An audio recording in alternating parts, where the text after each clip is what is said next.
Hello scholars, welcome to Dakshinai classroom. आज हम आप लोग का 13th नीट DT06 का फिजिक्स पार्ट डिस्कस करने जा रहे हैं। इसमें टोटल 45 क्वेश्चंस हैं जो बेसिकली आपका electrical current, electricity, capacitance, some of the questions gravity से भी हैं। सो इनमें आपके most of the questions easy हैं। कुछ क्वेश्चंस ऐसे हैं जो थोड़े से स्टैंडर्ड लेवल के हैं, लेकिन जो भी क्वेश्चन है सारे क्वेश्चन हम ईजी वे में डिस्कस करते हैं। तो चलिए स्टार्ट करते हैं क्वेश्चन नंबर 1 से। क्वेश्चन नंबर 1 क्या दिया हुआ है आपका कि यहाँ पे एक सर्किट डायग्राम दिया हुआ है और लिखा है the current through the ammeter shown in figure is 1 ampere. यहाँ पे जो एमीटर है इसमें से कितना करंट जा रहा है, 1 ampere. If each of the 4 ohm resistors, यहाँ पे 4 ओम का रजिस्टर है, if each of the 4 ohm resistor is replaced by 2 ohm resistor the current in the circuit will become nearly. तो जब 4 ओम को हम रिप्लेस कर देंगे 2 ओम से तब कितना होगा। नाउ बिफोर आप जंप करो और सॉल्व करो, there is a very catch कि यहाँ पे 1 एम्पियर करंट दिया हुआ है। 1 ampere current according to Ohm's law, current क्या होता है, I equals V/R। Potential battery कितनी है, 10 वोल्ट। कितना रेजिस्टेंस है, 15 15 15 पैरेलल में है तो 15/3 हो जाएगा विच इज 5। 4/2 हो जाएगा विच इज 2। सो 2 + 2 + 5 टोटल कितना हुआ, 9। यहाँ पे 10 है तो करंट कितना हुआ, 10/9 ही हुआ ना, 1 एम्पियर कहाँ हुआ।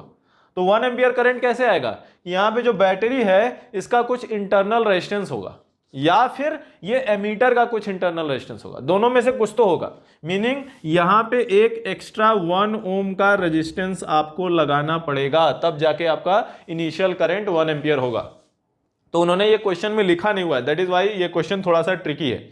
या तो बैटरी का 1 ओम इंटरनल रेजिस्टेंस है या फिर ये जो एमीटर है इसका 1 ओम रेजिस्टेंस है, दोनों में से कुछ तो है, तभी तो आपका 10/10 होगा, तभी तो 1 एम्पियर आएगा।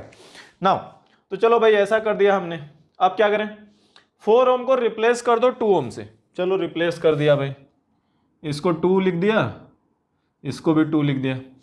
अब टोटल आर इक्विवेलेंट कितना होगा, आर इक्विवेलेंट होगा इसका तो 5, 15 डिवाइडेड बाई 3, इसका कितना होगा 2 डिवाइडेड बाई 2 विच इज 1। तो 5 + 1 + 2, 5 + 1 + 2 और +1 ये वाला +1, तो 5 2 7 2 9, तो 9 ओम।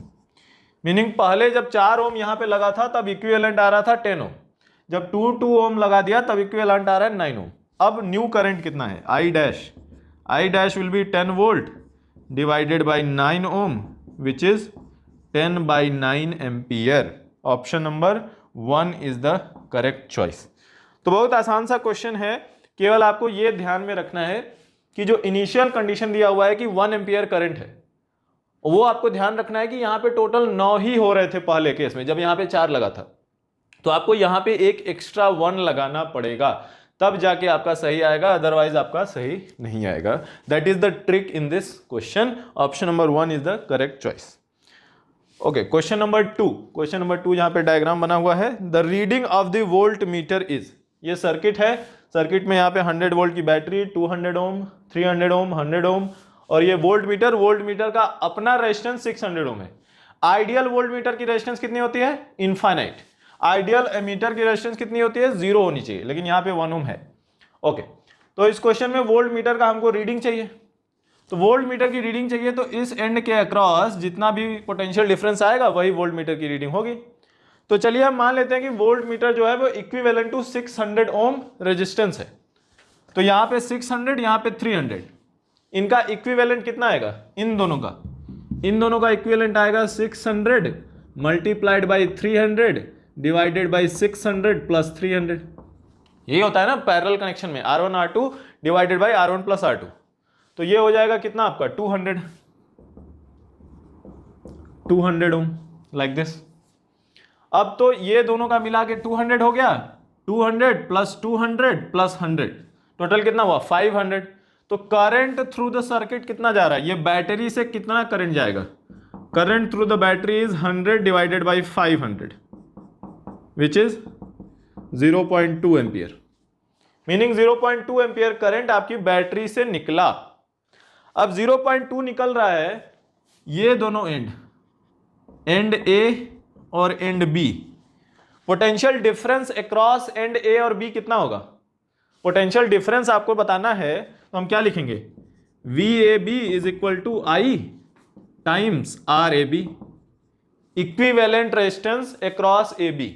बिकॉज आपका केवल ये 300 नहीं है, यहां पे 600 भी है, तो आपको यहां पे इक्विवेलेंट रेजिस्टेंस लेना पड़ेगा। तो R A B equivalent already हम 200 ओम निकाल चुके हैं, तो ए बी के क्रॉस जो पोटेंशियल डिफरेंस आएगा वही आपकी वोल्ट मीटर की रीडिंग होगी। तो कितना आया ये?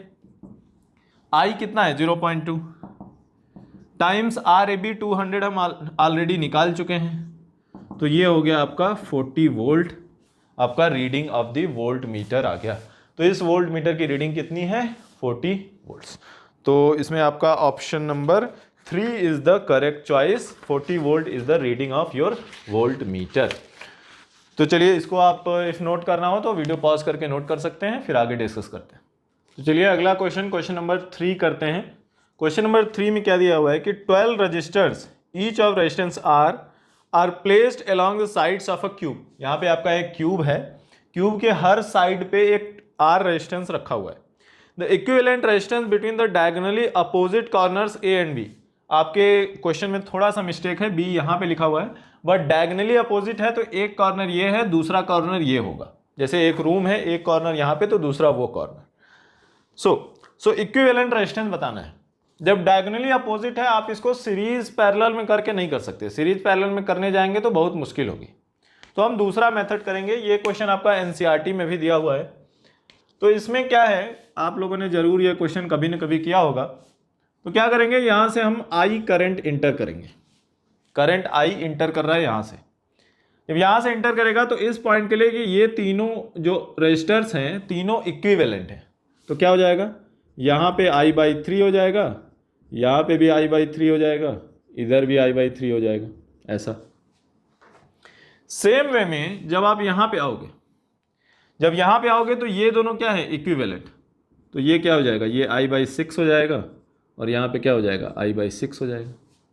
उसी तरह से जब आप यहाँ पे ऐसे आ रहे हो तो ये भी आपका I/6 होगा और ये आपका I/3 इंटर करेगा, यहाँ पे I/3, यहाँ पे I/3 और यहाँ से आपका I करंट एग्जिट कर जा रहा है। हम क्या जूम कर रहे हैं, हम ये जूम कर रहे हैं कि 3 इक्विवेलेंट पाथ हैं तो तीनों में सेम करंट जाएगा। ये क्वेश्चन आपने कभी न कभी तो किया ही होगा।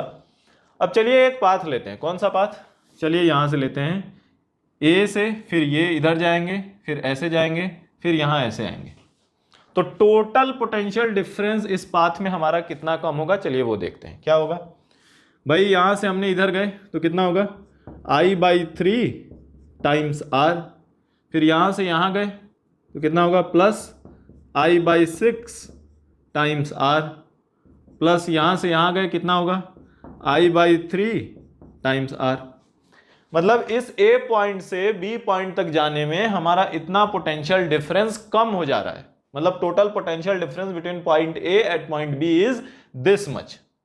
और ये पोटेंशियल डिफरेंस कितना होना चाहिए भाई, टोटल करंट तो I है ना, सो ये होना चाहिए I टाइम्स R इक्विवेलेंट, ये होना चाहिए हमारा।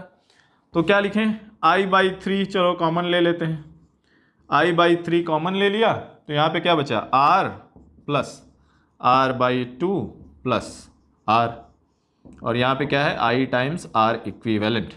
सो I से I को कैंसिल कर दो, अंदर क्या बचेगा, 2R plus R/2। 2R plus R/2 कितना होता है भाई, 5R/2। सो 5R/6, यहाँ 2 है यहाँ 3 है, तो 5R/6 equal to R equivalent. So इस तरह से आप निकाल सकते हो कि एक क्यूब के हर साइड पे R हमने रखा है, तो अक्रॉस डायगोनली अपोजिट कॉर्नर्स, आपके क्वेश्चन में लिखा हुआ है डायगोनली अपोजिट, डायग्राम में स्लाइड मिस्टेक है, बी इन्होंने यहां शो कर दिया है। So across diagonally opposite corners, that way आप निकालोगे तो R इक्विवेलेंट आपका आ जाएगा 5R/6। Option number 1 is the correct choice. Okay, अगला क्वेश्चन देखते हैं, question number 4। The earth is moving around the sun in an elliptical orbit. So elliptical orbit है, यहाँ पे सन है, यहाँ पे अर्थ है। The point A is the closest and point B is the farthest point in the orbit. So ये closest है, ये फारदेस्ट है, ठीक है। As shown in comparison to the situation when the earth passes through point B, तो right now earth कहां पे है? राइट नाउ अर्थ आपकी यहां पे है। सो इसके कंपैरिजन में जब अर्थ बी से जाएगी उसके बेसिस पे हमको 4 ऑप्शन बताने हैं। तो ऑप्शन नंबर 1 क्या है? Total energy of the Earth Sun system is greater when the earth passes through point A. No, total energy of Earth Sun system remains conserved. ये आपका प्रिंसिपल है। So second, gravitational potential energy of the Earth Sun system is greater when the earth passes through point A. Now what is gravitational potential energy?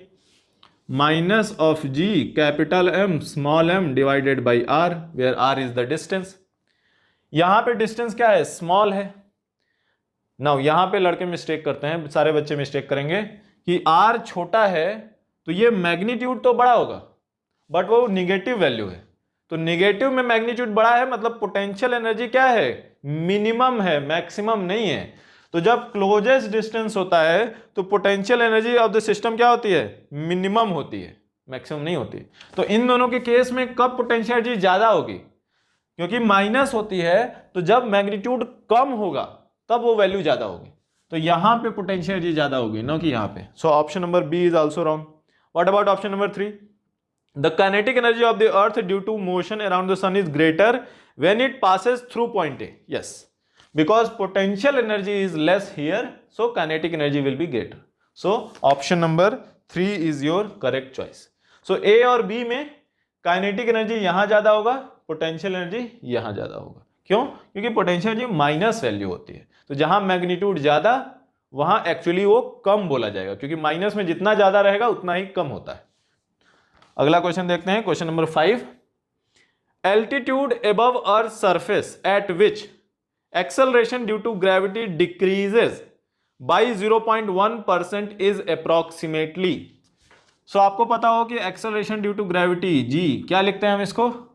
Capital G small m divided by g dash को r plus h का square लिखते हैं, ऐसा height h।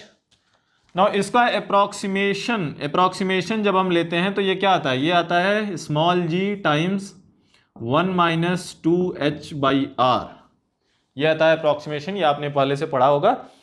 तो पूछ रहे हैं कि कितने हाइट पे डिक्रीज बाई 0.1%। भाई 0.1% से हमको क्या होना है? डिक्रीज होना है।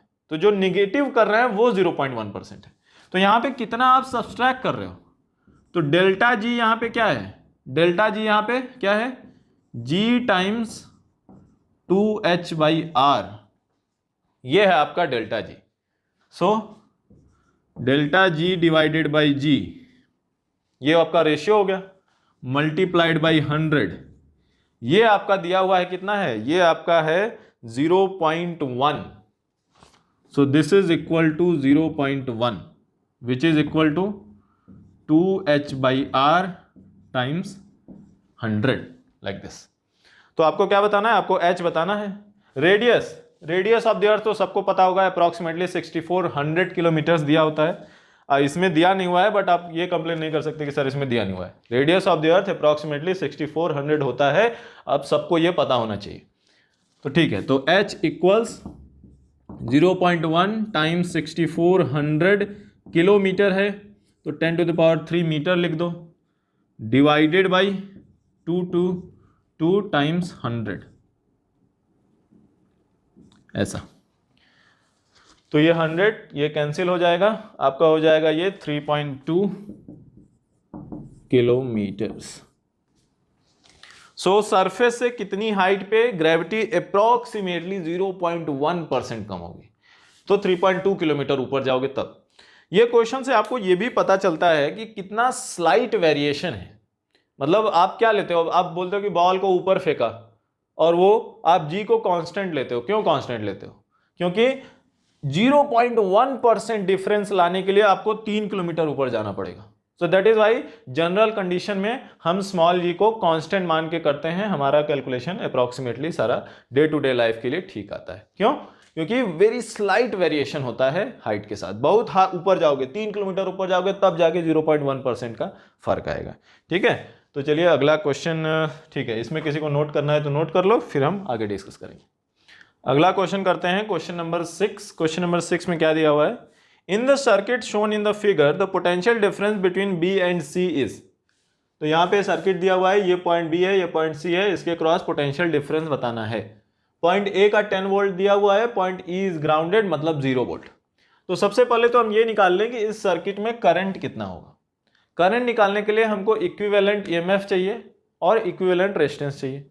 तो in the series connection of the batteries equivalent EMF कितना होगा। देखो यहाँ पे 10 वोल्ट है, ये बैटरी अपोजिट डायरेक्शन में लगी है तो 10 - 2, और ये बैटरी सेम डायरेक्शन में लगी हुई है तो 10 - 2 + 4, तो टोटल कितना हो गया, टोटल आपका 12 वोल्ट हो गया, डिवाइडेड बाई इक्विवेलेंट रेजिस्टेंस कितना है 5 + 3 8 + 6 14 + 2 16, यस 16 वोल्ट, 16 ओम। तो टोटल करंट कितना हो गया 3/4 एम्पियर। तो ये जो सर्किट है इसमें करंट कितना फ्लो कर रहा है, 3/4 एम्पियर का करंट फ्लो कर रहा है।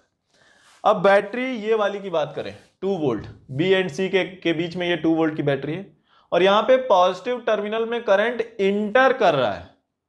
तो यहां पे जब हमको इक्विवेलेंट पोटेंशियल डिफरेंस बताना होगा VBC, तो हम क्या बताएंगे VBC, बी आपका हाइयर होगा क्योंकि करंट इस डायरेक्शन में जा रहा है, तो VBC आपका हो जाएगा 2 वोल्ट ये प्लस 3 × 3/4, 3/4 करंट और 3 ओम आपका रेजिस्टेंस।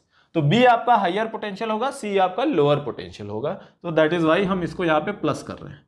तो ये हो जाएगा 2 + 9/4, 9/4 कितना होता है आपका 2.25, तो ये हो गया आपका 4.25 वोल्ट आपका पोटेंशियल डिफरेंस हो गया between points B and C. Very easy question. सबसे पहले करंट निकाल लो, फिर आप करंट के हिसाब से बोल दो कि ये बैटरी। अब वही बैटरी यहाँ पे सपोज करो कि ये ऐसा होता रिवर्स, ये बैटरी ऐसे होती तो यहाँ पे -2 आपको लिखना पड़ता, तो आपका करंट भी चेंज हो जाता है। ठीक है, चलिए अगला क्वेश्चन, इसमें कौन सा सही ऑप्शन है, option number 4 is the correct choice. ठीक है, अगला क्वेश्चन देखते हैं, क्वेश्चन नंबर 7। क्या दिया हुआ है कि भाई एक सर्किट दिया हुआ है, the equivalent resistance of the circuit across points A and B, ये ए एंड बी पॉइंट है, इसके क्रॉस इक्विवेलेंट रेजिस्टेंस निकालना है हमको। चलिए करते हैं, बहुत आसान सा लग रहा है देखने में तो सब आसान लगते हैं। तो चलो, यहाँ पे पॉइंट ए हो गया, यहाँ पे पॉइंट बी हो गया, ये आपका हो गया 15, ये आपका हो गया 10, पॉइंट ए पॉइंट बी। अब ध्यान से देखो, ये 10 और ये 15 दोनों किस में कनेक्टेड है, सीरीज में, तो इन दोनों को ऐड करके आप 25 लिख सकते हो। अब ध्यान से देखो, ये 10 आपका यहाँ बी से कनेक्टेड, ये वाले एंड से कनेक्टेड है, और ये वाला ये से कनेक्टेड है, तो can I add it like this.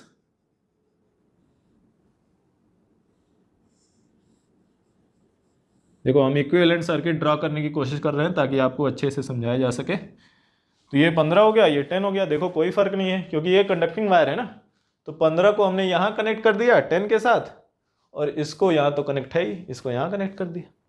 Same way में चलो ये 30 और 20 की बात करते हैं, तो ये 20 जो है ये 15 वाले के साथ कनेक्टेड है, और ये जो 30 है ये यहाँ पे कनेक्टेड है, तो ये 30 हो गया, ये 20 हो गया। सेम वे में इसकी बात करें तो ये 30 कहाँ पे कनेक्टेड है, यहाँ पे 20 के साथ, ठीक है, हाँ, और ये 20 उधर कनेक्टेड है।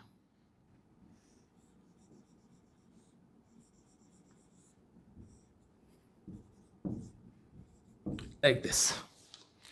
यहाँ देखो ये 30 + 20 50, 30 + 20 50, और ये 50 + 10 25, और ये तीनों किस में कनेक्टेड है, पैरेलल में। तो पहले ये दोनों देखते हैं, 50 50, दो 50 ओम के पैरेलल में कनेक्टेड होंगे, कितना आएगा 25, और ये 25 को इस 10 + 15 25 इनके साथ कनेक्ट करेंगे, कितना आएगा आपका, आ जाएगा अगेन 12.5। तो ये जो तीनों आर्म है, इन तीनों आर्म का इक्विवेलेंट कितना होगा, 1/25 + 1/50 + 1/50, जो कि कितना होता है 1/12.5। तो इन तीनों का मिला के 12.5 होता है, और इन तीनों को मिला के हम 12.5 लिख दें तो यहां पे हम क्या लिख सकते हैं,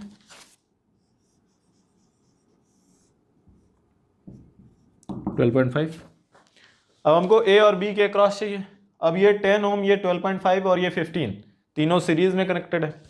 तो आर इक्विवेलेंट कितना हो गया? आर इक्विवेलेंट हो गया 10 प्लस 12.5 प्लस 15, जो कि कितना हो गया? 37.5 ओम। आपका ऑप्शन नंबर कौन सा सही है? ऑप्शन नंबर 3 सही है। तो ये क्वेश्चन में आपको केवल ये रिकॉग्नाइज करना है कि ये 25, ये 50 और ये 50 तीनों किस में कनेक्टेड हैं? पैरेलल में, और फिर इसके अक्रॉस सीरीज में। तो ये आप रिकॉग्नाइज कर लोगे, उसके बाद ये क्वेश्चन केवल सीरीज पैरेलल कॉम्बिनेशन है और कुछ नहीं है। ऑप्शन नंबर 3 आपका करेक्ट चॉइस। तो चलिए अगला क्वेश्चन करते हैं। क्वेश्चन नंबर यहाँ पे आपका 8 है, 7 लिखा है हमने, नो प्रॉब्लम, इसको ठीक कर देते हैं। क्वेश्चन नंबर 8, क्वेश्चन नंबर 8 में है, in the circuit shown in the figure, यहाँ पे एक डायग्राम बना हुआ है, the resistance of volt meter is 6 kilo ohm, the volt meter reading will be. तो यहाँ 10 वोल्ट की बैटरी है, 2 किलो ओम का ये रजिस्टर है, यहाँ 3 किलो ओम है, और ये वोल्ट मीटर का खुद का रेजिस्टेंस 6 किलो ओम है। आइडियल वोल्ट मीटर कितना होना चाहिए? इनफाइनाइट रेजिस्टेंस होना चाहिए। ठीक है भाई, ऐसा एक क्वेश्चन ऑलरेडी हम लोग कर चुके हैं। तो 6 किलो ओम है और ये 3 है, इक्विवेलेंट कितना आएगा? 2 किलो ओम। तो ये बैटरी से आपका करंट कितना जाएगा? 10 वोल्ट डिवाइडेड बाई इन दोनों का इक्विवेलेंट 2 और यहाँ पे 2, तो 4 kilo ohm, 4 into 10 to the power 3 ohm. तो ये कितना हो गया? 2.5 into 10 to the power -3 ampere. तो 2.5 मिली एम्पियर आपका current through the battery. Now current through the battery 2.5 है और इसके अक्रॉस हमको पोटेंशियल डिफरेंस चाहिए। जो वोल्ट मीटर की रीडिंग होगी वो वही तो होगी, इन दोनों पॉइंट के अक्रॉस जितना पोटेंशियल डिफरेंस आए वही आपकी वोल्ट मीटर की रीडिंग होगी। तो कितना पोटेंशियल डिफरेंस आएगा भाई? यहाँ पे इक्विवेलेंट कितना है? 2 किलो ओम, करंट से मल्टीप्लाई कर दें तो कितना हो जाएगा? 2.5 into 10 to the power 3 -3 ampere multiplied by 2 into 10 to the power 3 ohm, ऐसा। तो 10 पावर -3 10 पावर 3 कैंसिल हो जाएगा। तो 2.5 इंटू 2 वो कितना आ जाएगा? 5 volt. So potential difference across these 2 point is 5 volt. तो आपका जो reading of the volt meter होगी वो भी कितनी आ जाएगी? 5 वोल्ट आ जाएगी। आपका option number 2 is the correct choice. ऐसा एक क्वेश्चन हम लोग ऑलरेडी कर चुके हैं। कौन सा क्वेश्चन था आपका? आपका क्वेश्चन नंबर 2। तो सेम क्वेश्चन है, बस वैल्यूज चेंज है और कुछ नहीं। ठीक है, अगला question, question number 9, current in the 4 ohm resistance is. ठीक है भाई, यहाँ पे एक सर्किट है, ये तीनों पॉइंट आपके कितना है? अर्थ है मतलब 0 वोल्ट, और ये 5 वोल्ट की बैटरी है, 4 ओम 2 ओम, ये 2 ohm. Current in the 4 ohm resistance, ये 4 ओम रेजिस्टर में कितना करंट आएगा ये बताना है हमको। तो यहाँ पे देखो ये 0 वोल्ट है, और बैटरी का काम क्या होता है? बैटरी का काम होता है पोटेंशियल डिफरेंस मेंटेन करना। तो आप क्या लिख सकते हो? ये पॉइंट का पोटेंशियल होगा 5 वोल्ट, ये आपका बैटरी का काम है। यहाँ पे 0 तो यहाँ पे 5 वोल्ट। ठीक है, अब यहाँ पे इससे करंट हमको चाहिए नहीं, तो उससे हमको मतलब भी नहीं है। हमको कहाँ चाहिए? हमको यहाँ पे चाहिए। तो ये 5 हो गया, ये 0 हो गया। तो इन दोनों पॉइंट्स के अक्रॉस कितना पोटेंशियल डिफरेंस हो गया? 5 वोल्ट। उनके अक्रॉस आपका रेजिस्टेंस कितना है? 6 ओम। तो आपका करंट कितना हो जाएगा? करंट हो जाएगा 5 वोल्ट डिवाइडेड बाई 6 ओम। तो 5/6 एम्पियर आपका ये हो गया current in the 4 ohm resistor, which is option number 2 is your correct choice. तो बहुत सी आसान सा क्वेश्चन है, ये एक्स्ट्रा आपको दिया हुआ है जस्ट कंफ्यूज करने के लिए। ये 2 ओम का इस केस में कोई मतलब नहीं है, आपको 4 ओम में चाहिए। यहाँ पे 5 वोल्ट है, आप इधर से करंट निकाल सकते हो इसमें से। इफ आप पूछे कि 5 वोल्ट बैटरी में से कितना करंट जाएगा, देन आपको इसका भी निकालना पड़ेगा, इसका भी निकालना पड़ेगा, दोनों का ऐड करके आपका 5 वोल्ट से करंट बताओगे। ठीक है, अगला क्वेश्चन है question number 10। A wire of resistance R is cut into 2 equal parts। ठीक है भाई, R है, R को 2 पार्ट में काट दिए तो क्या हो गया? R/2 plus R/2। Now one part is stretch to double the length. Stretch किया कि उसका लेंथ डबल हो गया। ठीक है भाई, then the resistance of the stretch wire will be. ठीक है भाई, रेजिस्टेंस क्या होता है? रो टाइम्स L/A, यही होता है। एरिया ज्यादा रेजिस्टेंस कम, लेंथ ज्यादा रेजिस्टेंस ज्यादा, यही होता है। इसको क्या हम ऐसे लिख सकते हैं?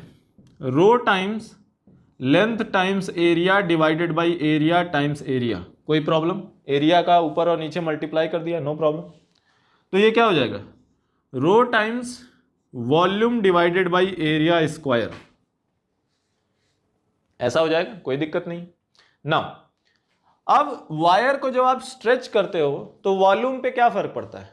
वॉल्यूम पे कोई फर्क नहीं पड़ता है, स्ट्रेच करोगे वॉल्यूम विल रिमेन सेम।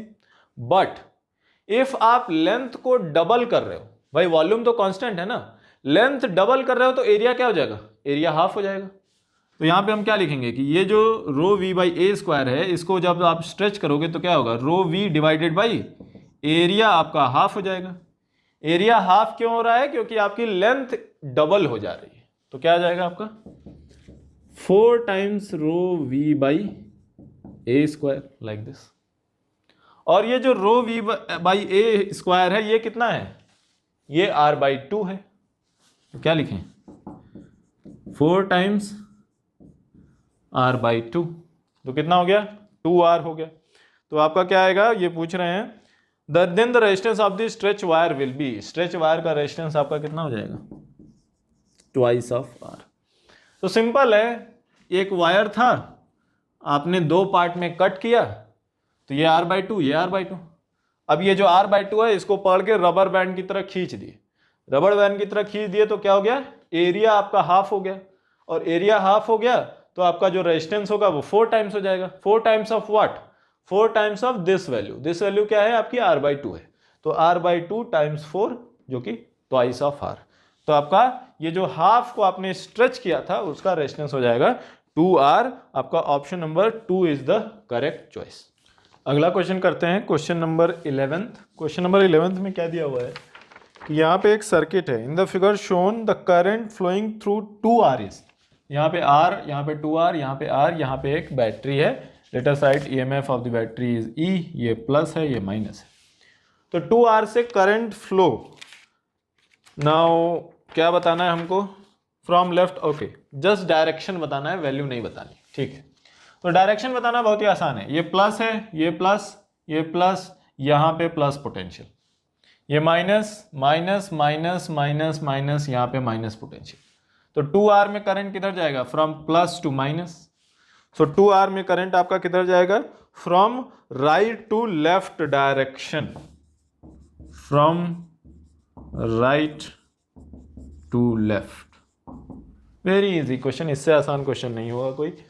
अगला question, option number 2 is the correct इसमें। Question number 12।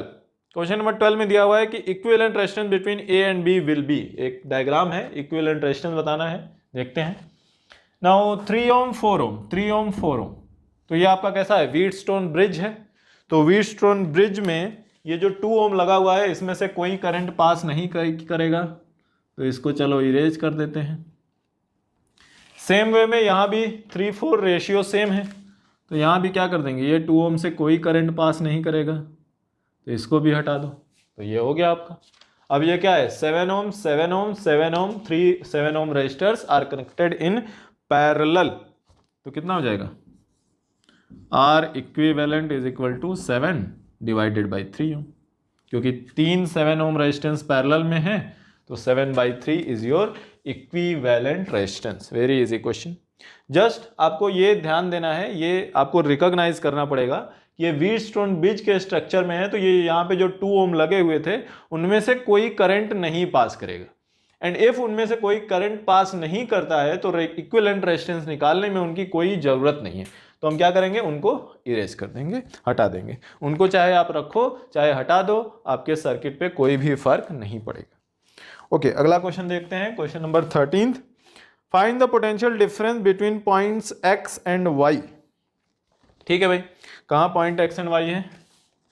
यहाँ पे पॉइंट x दिया हुआ है आपका, और यहाँ पे पॉइंट y दिया हुआ है ना। बहुत आसान क्वेश्चन है, आपको सिंपल है, आपको सिंपल तरीके से करना है कि भाई आप x का पोटेंशियल निकाल लो और फिर y का पोटेंशियल निकाल लो और दोनों को माइनस कर दो। तो भाई ये 2 वोल्ट की बैटरी है, तो ये 0 वोल्ट हो गया, ये 2 वोल्ट हो गया। तो ये वाले ब्रांच से कितना करंट जाएगा? 2 वोल्ट डिवाइडेड बाई 2, 2 4 2 6, तो 2/6 विच इज 1/3। तो यहाँ से आपका 1/3 एम्पियर का करंट जा रहा है। सेम वे में यहाँ से कितना होगा? 2 वोल्ट, 2 2 4 6, तो यहाँ भी कितना करंट जाएगा? 1/3 एम्पियर करंट जाएगा।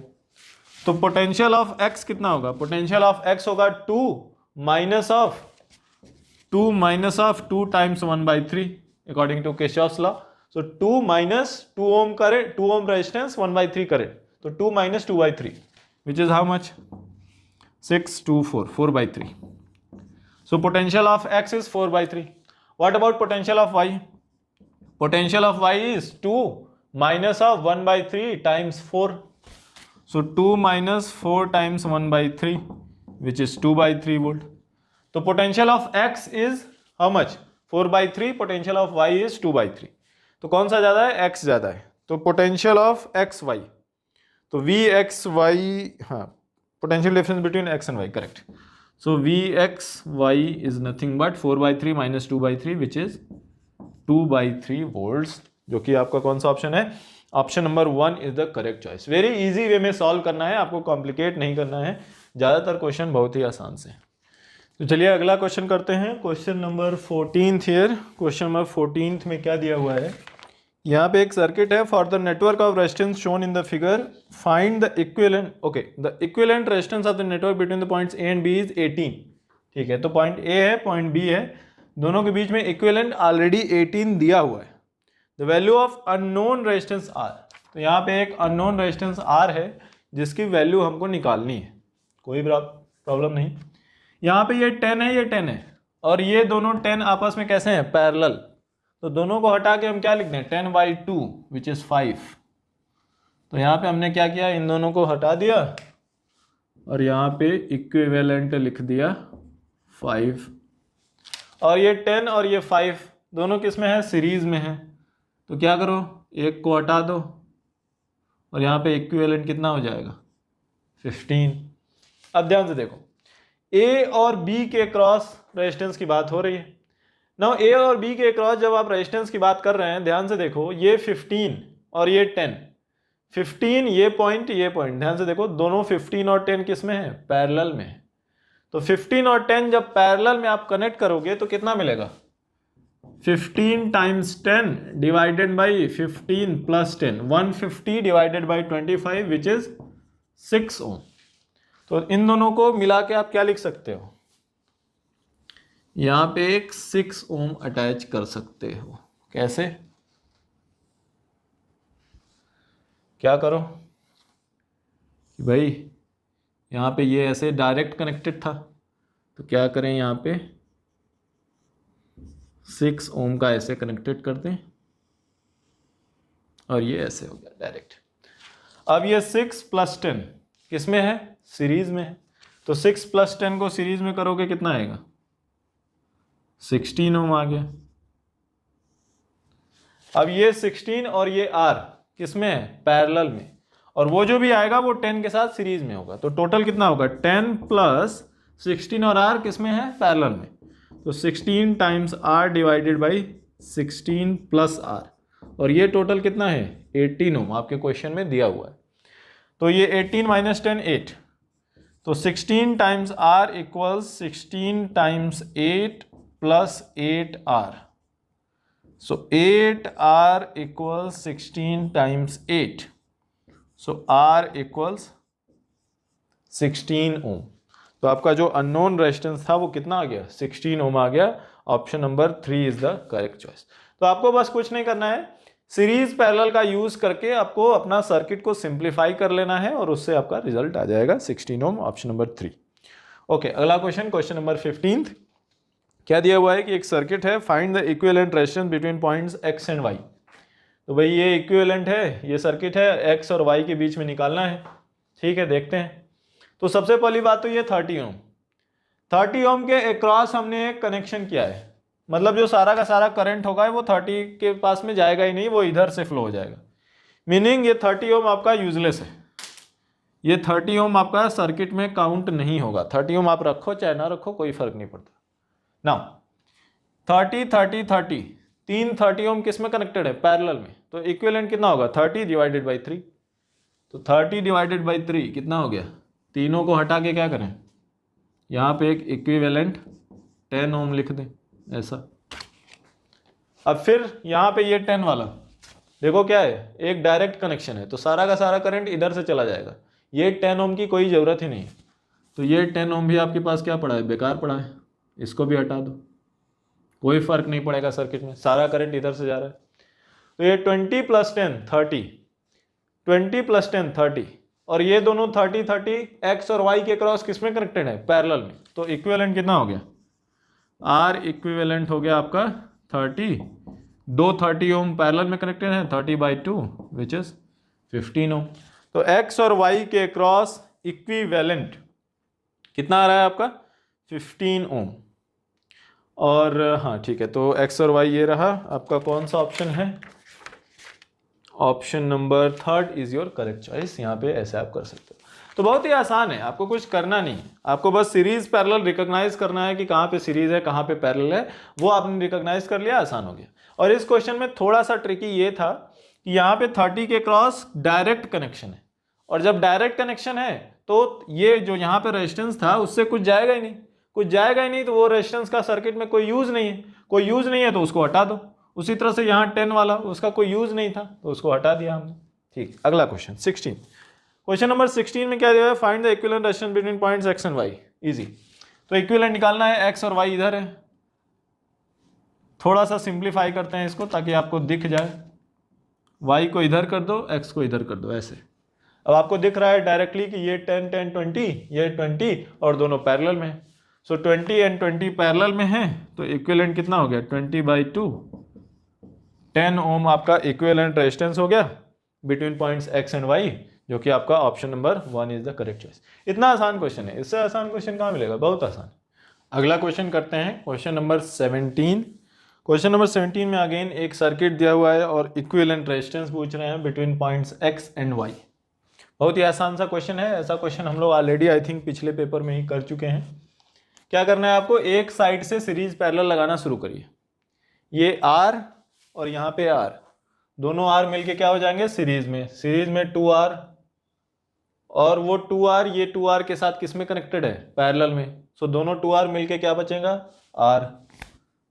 तो यहाँ पे ये क्या हो गया, R हो गया।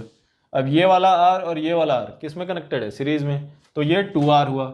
ये 2R ये 2R के साथ किस में कनेक्टेड है, पैरेलल में। तो क्या करो, इन सबको हटा दो, यहाँ पे क्या बच गया, R बच गया। अगेन फिर से ये R और ये R किस में कनेक्टेड है, आपका सीरीज में, तो 2R, और वो 2R ये 2R किस में कनेक्टेड है, अगेन पैरेलल में। तो फिर से क्या होगा, ये पूरा हट जाएगा और यहाँ पे क्या बच जाएगा, R बच जाएगा। फिर से क्या होगा, ये वाला R और ये वाला R सीरीज में, तो 2R, ये 2R और वो 2R किस में कनेक्टेड है, पैरेलल में। तो फिर से क्या होगा, ये हटा दो, यहाँ कितना बच जाएगा, R बच गया। तो आपका total resistance, total equivalent resistance between points x and y is how much, R। R equivalent is equal to R। तो ऐसे क्वेश्चन करने का यही तरीका है कि एक साइड से सीरीज पैरेलल करना शुरू करिए और एंड तक अपना लगाते रहिए। तो यहाँ पे तो इजी था, R 2R था, कई बार वो डिफरेंट वैल्यूज भी दे देते हैं, तब आपको पूरा कैलकुलेट करना पड़ेगा। यहाँ पे हमको केवल R और 2R था तो हमने वर्बली कर लिया, हमको कुछ कैलकुलेट करने की जरूरत नहीं पड़ी। ओके, अगला क्वेश्चन है 18th। A wire has resistance 12 ओम। ठीक है, एक वायर है जिसका 12 ओम रेजिस्टेंस है। It is bent in the form of a circle. तो ये भाई ये जो सर्कल है ये एक वायर है और total resistance of that wire is 12 ohm. The effective resistance between 2 points on any diameter. तो भाई ये चलो क्या है कि ये एक डायमीटर है, तो डायमीटर के अक्रॉस इफेक्टिव रेजिस्टेंस, ए और बी के अक्रॉस इफेक्टिव रेजिस्टेंस बताना है। तो भाई टोटल 12 था, तो इधर 6 हो गया, इधर 6 हो गया, और ये इसके क्रॉस हम क्या बोलेंगे कि ये दोनों 6 किस में कनेक्टेड है, पैरेलल में कनेक्टेड है। तो टोटल R इक्विवेलेंट कितना हो जाएगा, 6/2 दैट इज 3 ओम। तो एनी अक्रॉस एनी डायगोनल, तो effective resistance between 2 points on any diameter is equal to 3 ohm. Option number 2 is your correct choice. अगला question, question number 19। In which of the above cells, यहाँ पे 4 cell हैं A B C D, in which of the above cells the potential difference between the terminals of this cell exceeds its EMF। तो यहाँ पे क्या है, current this direction है, negative to positive terminal. तो यहाँ पे टोटल EMF पोटेंशियल डिफरेंस कितना होगा, EMF माइनस IR। तो ऑप्शन नंबर ए तो गलत हो गया। What about option number B, +2 minus जा रहा है, तो यहाँ पे क्या लिखेंगे, EMF plus IR। Option number C, कोई करंट ही नहीं है। कोई करंट नहीं है तो यहाँ पोटेंशियल डिफरेंस क्या होगा, ईएमएफ के इक्वल होगा। ऑप्शन नंबर डी, यहाँ पे करंट तो है लेकिन इंटरनल रेजिस्टेंस नहीं है, तो यहाँ भी पोटेंशियल डिफरेंस कितना होगा, ईएमएफ के इक्वल होगा। तो ऑप्शन सी डी में ईएमएफ के इक्वल है, ऑप्शन ए में ईएमएफ से कम है। ओनली ऑप्शन बी आपको दिख रहा है जिसमें आपका potential difference across the terminals of the cell is greater than EMF of the cell. तो option B is your correct choice. Very easy questions, if you want to note you can note it. Okay, let's solve next question, that is question number 20। Question number 20 में क्या दिया हुआ है कि when a resistance wire is pass through a die the cross section area decreases bye 1%। मतलब कोई process हो रहा है जिसमें क्रॉस सेक्शन एरिया को 1% कम कर दिया जाता है। तो जैसे स्ट्रेच वाला केस होता है कि स्ट्रेच करते हैं तो एरिया कम होती है, लेंथ बढ़ जाती है। The change in resistance of the wire is, ऐसा क्वेश्चन हम लोग ऑलरेडी एक कर चुके हैं। क्या है कि रेजिस्टेंस क्या होता है, R equals rho L by A, और इसको हम वॉल्यूम के टर्म्स में लिखें तो क्या आएगा, R equals rho volume divided by area square. तो जब वायर को स्ट्रेच करेंगे तो एरिया तो बढ़े कम हो जाएगा लेकिन वॉल्यूम आपका सेम रहेगा। तो कह रहे write like this, D R by R equals twice of delta A by A, क्योंकि ये ए स्क्वायर है, एरर एनालिसिस में आपने पढ़ा होगा, ये ए स्क्वायर है, that is why twice delta A by A. Now तो भाई आपका एरिया जो है वो 1% से कम होता है, तो एरिया 1% से कम होता है तो रेजिस्टेंस पे क्या फर्क पड़ेगा, तो रेजिस्टेंस आपका कितना हो जाएगा, delta R by R into 100 will be equal to twice of delta A by A into 100, और delta A by A into 100 1% दिया हुआ है, सो ये कितना हो जाएगा 2%। सो आपका रेजिस्टेंस में 2% का चेंज आएगा। अब वो डिक्रीज होगा या इंक्रीज, क्योंकि एरिया क्या हो रहा है, एरिया डिनोमिनेटर में है तो एरिया कम हो रहा है तो आपका रेजिस्टेंस बढ़ेगा। तो यहाँ पे 2% इंक्रीज इन रेजिस्टेंस होगा, जो कि option number 4 is your correct choice. Okay, question number 21, drift velocity of electrons in a conducting wire is of the order of 1 millimetre per second, yet the bulb glows very quickly after the switch is put on because। so actually होता क्या है आपका कि suppose करो कि यहाँ पे एक बल्ब है और ये बल्ब है आपका, यहाँ पे एक स्विच है, यहाँ पे एक बैटरी है, ऐसा। तो एज सून एज हमने बैटरी को क्लोज किया, क्या है कि इलेक्ट्रॉन फ्लो करना शुरू हुए, बट यहाँ बैटरी से जो इलेक्ट्रॉन चलेगा उसको बल्ब तक पहुंचने में बहुत टाइम लगेगा। फिर भी जैसे ही आप स्विच ऑन करते हो ऑलमोस्ट इंस्टेंटेनियसली बल्ब ग्लो होता है। क्यों?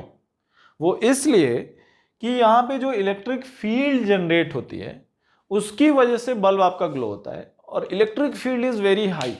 क्यों? Speed of the electric field is equal to the speed of light almost. So in matter थोड़ी सी कम ज्यादा हो सकती है बट वेरी हाई स्पीड। तो because of the electric field is establish across the circuit very quickly, वो reason है कि आपका बल्ब बहुत जल्दी ग्लो करता है। तो कौन सा ऑप्शन है? Option number 3, the electric field is set up in the wire very quickly producing a current through each cross section almost instantaneously.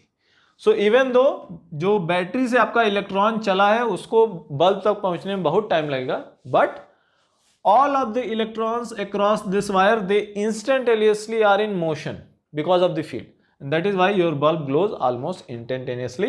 Option number 3 will be your correct choice. So हमेशा ये याद रखना कि electron की speed और current की speed में फर्क होता है।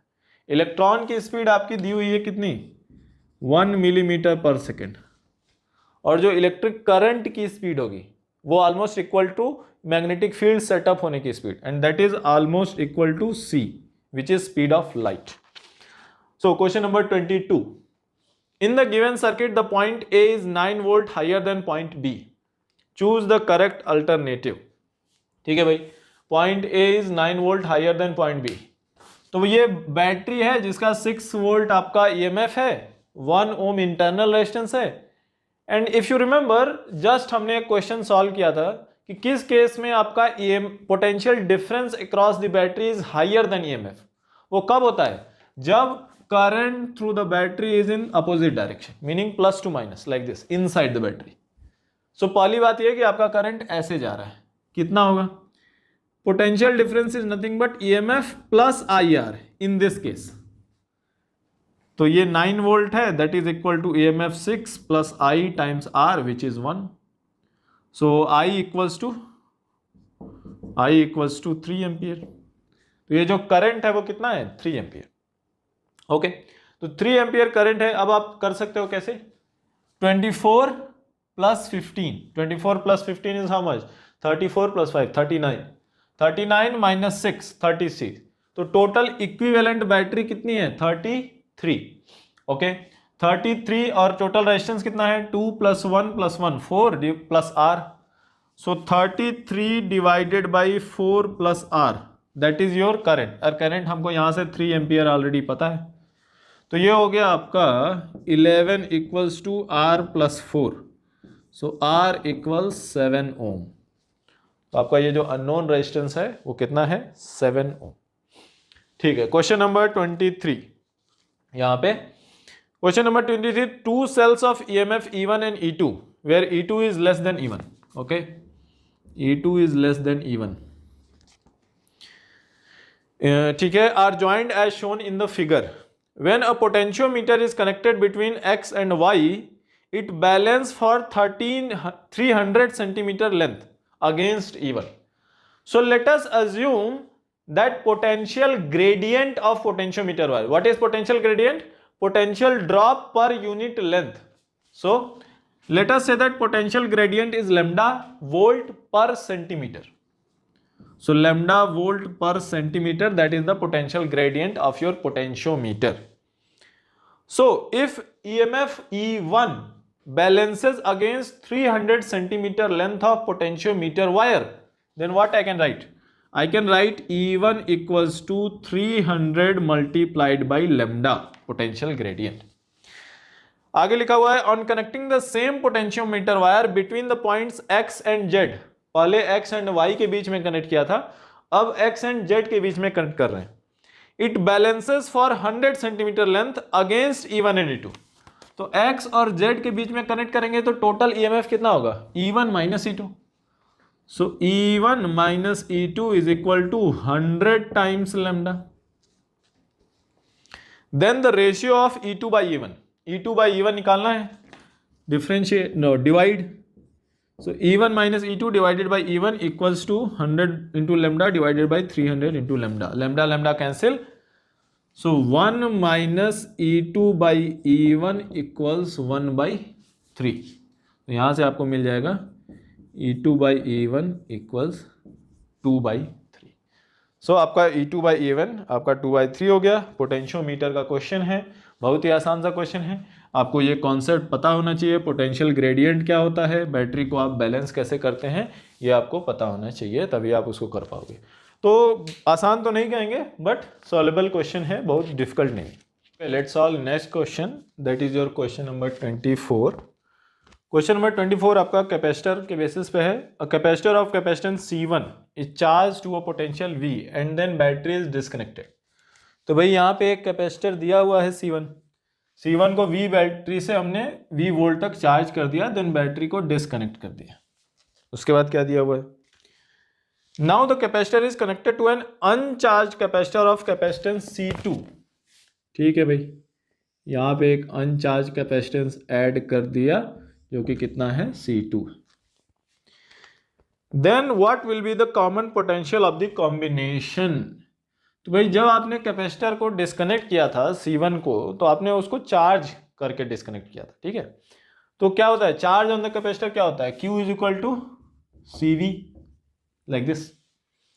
सो initially before this capacitor was connected, यहाँ पे क्या होता है? C1V और C1V माइनस. नाउ इसका एक सिंपल सा फॉर्मूला भी होता है, बट इफ आपको फॉर्मूला ना याद हो तब कैसे करोगे देखते हैं. तो भाई let us assume that after this second capacitor is connected, some amount of charge flows from this capacitor to this capacitor Q. Q जो चार्ज है वो ये कैपेसिटर से फ्लो करके यहाँ पे आ गया, तो यहाँ पे Q आ गया, तो यहाँ पे क्या हो जाएगा माइनस Q, और उसी तरह से यहाँ पे क्या हो जाएगा इसका opposite Q minus C1V, like this. Correct है ना। पूछ रहे हैं what is the common potential of the combination. Common potential meaning in दोनों के क्रॉस कॉमन पोटेंशियल डिफरेंस कितना है। तो V क्या होता है, V is nothing but charge divided by capacitance.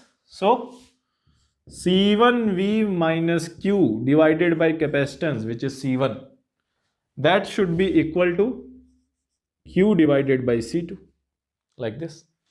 Solve करो इसको, क्या मिलेगा, C1V minus Q times C2 equals Q times C1। और सॉल्व करते हैं, C1 C2 times V equals Q को कॉमन ले लिया, क्या मिला C1 plus C2। तो Q आपका क्या हो गया, Q is nothing but C1 C2V divided by C1 plus C2, meaning this much charge has flown from the first capacitor to the second capacitor। And what is the common potential, Q divided by C2, और ये किसी भी एक में value put कर दो, तो Q by C2 कितना होगा, Q by C2 is nothing but Q is this, Q by C2 is C1V divided by C1 plus C2। So this is your common potential difference after a capacitor of C2 is connected across a charged capacitor C1. Your option is, correct option is option number 1. Very easy. Next is question number 25. What is 25? The magnitude of charge in a steady state on either of the plates of condenser C, condenser is nothing but capacitor C in the adjoining circuit। ये circuit है, EMF R, R1, R2 और ये condenser. Magnitude of charge पूछ रहे हैं ये capacitor पे इन steady state. सो इन steady state मतलब यहां से करंट कितना क्रॉस करेगा, जीरो, स्टेडी स्टेट की बात कर रहे हैं। So what should be the potential difference across capacitor, जो भी इस पॉइंट के अक्रॉस हो। तो potential difference across R2 will be same as potential difference across condenser. So in steady state, only current will pass through here. I. What is I? I is equal to EMF divided by R plus R2. And what is potential difference across R2? EMF times R2 divided by small r plus R2. Like this. This is potential difference across the condenser. What is charge? Charge is nothing but C times V, which is C EMF R2 divided by R plus R2, like this. So ये R1 का कोई role नहीं है in case of steady state. So your answer should be option number 3, CER2 divided by R2 plus R. That is the charge on any one of the plate. Now remember, total charge on the condenser is always zero. Why? Because on one plate it will be positive, on other it will be negative. That is why they are asking charge on any one plate. If you talk about total charge on the condenser, that is always zero. Now question number 26. An electric current passes through non-uniform cross-section wire made up of homogeneous and isotropic material. मतलब uniform है.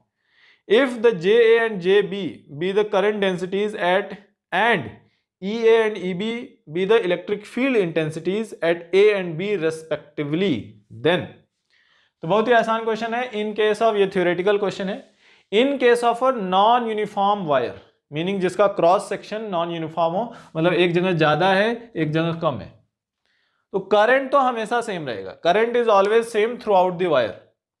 सो IA will be equal to IB, but जो आपका current density होता है वो क्या होता है, current is nothing but current times, और you can say density, current density is nothing but current times area of cross section. What is the area of cross section, here area of the cross section is A square और pi A square. So किसका area of the cross section आपका ज्यादा है, किसका area of the cross section कम है, तो जिसका area of the cross section कम होगा उसकी करंट डेंसिटी ज्यादा होगी। तो यहाँ पे area of the cross section कम, तो इसकी करंट डेंसिटी ज्यादा, तो JA is greater than JB and field is directly related to current density. और current density is directly related to field. So electric field at A is greater than electric field at B. ये आपका theoretical question है, आपने इसको class में पढ़ा होगा, ज़्यादा कोई सॉल्व करने की जरूरत नहीं है. Question number 26 option number 1. तो चलिए नेक्स्ट क्वेश्चन सॉल्व करते हैं. Question number 27. क्वेश्चन नंबर 27 में दिया हुआ है capacity of an isolated conducting sphere of radius r is proportional to. तो ये पूरा आपका फॉर्मूला बेस्ड क्वेश्चन है, आपको निकालना नहीं है, आपको पता होना चाहिए कि फॉर एन आइसोलेटेड स्फीयर उसका कैपेसिटी कितना होता है. C is equal to 4 pi epsilon naught r. ये होता है capacity of an isolated sphere.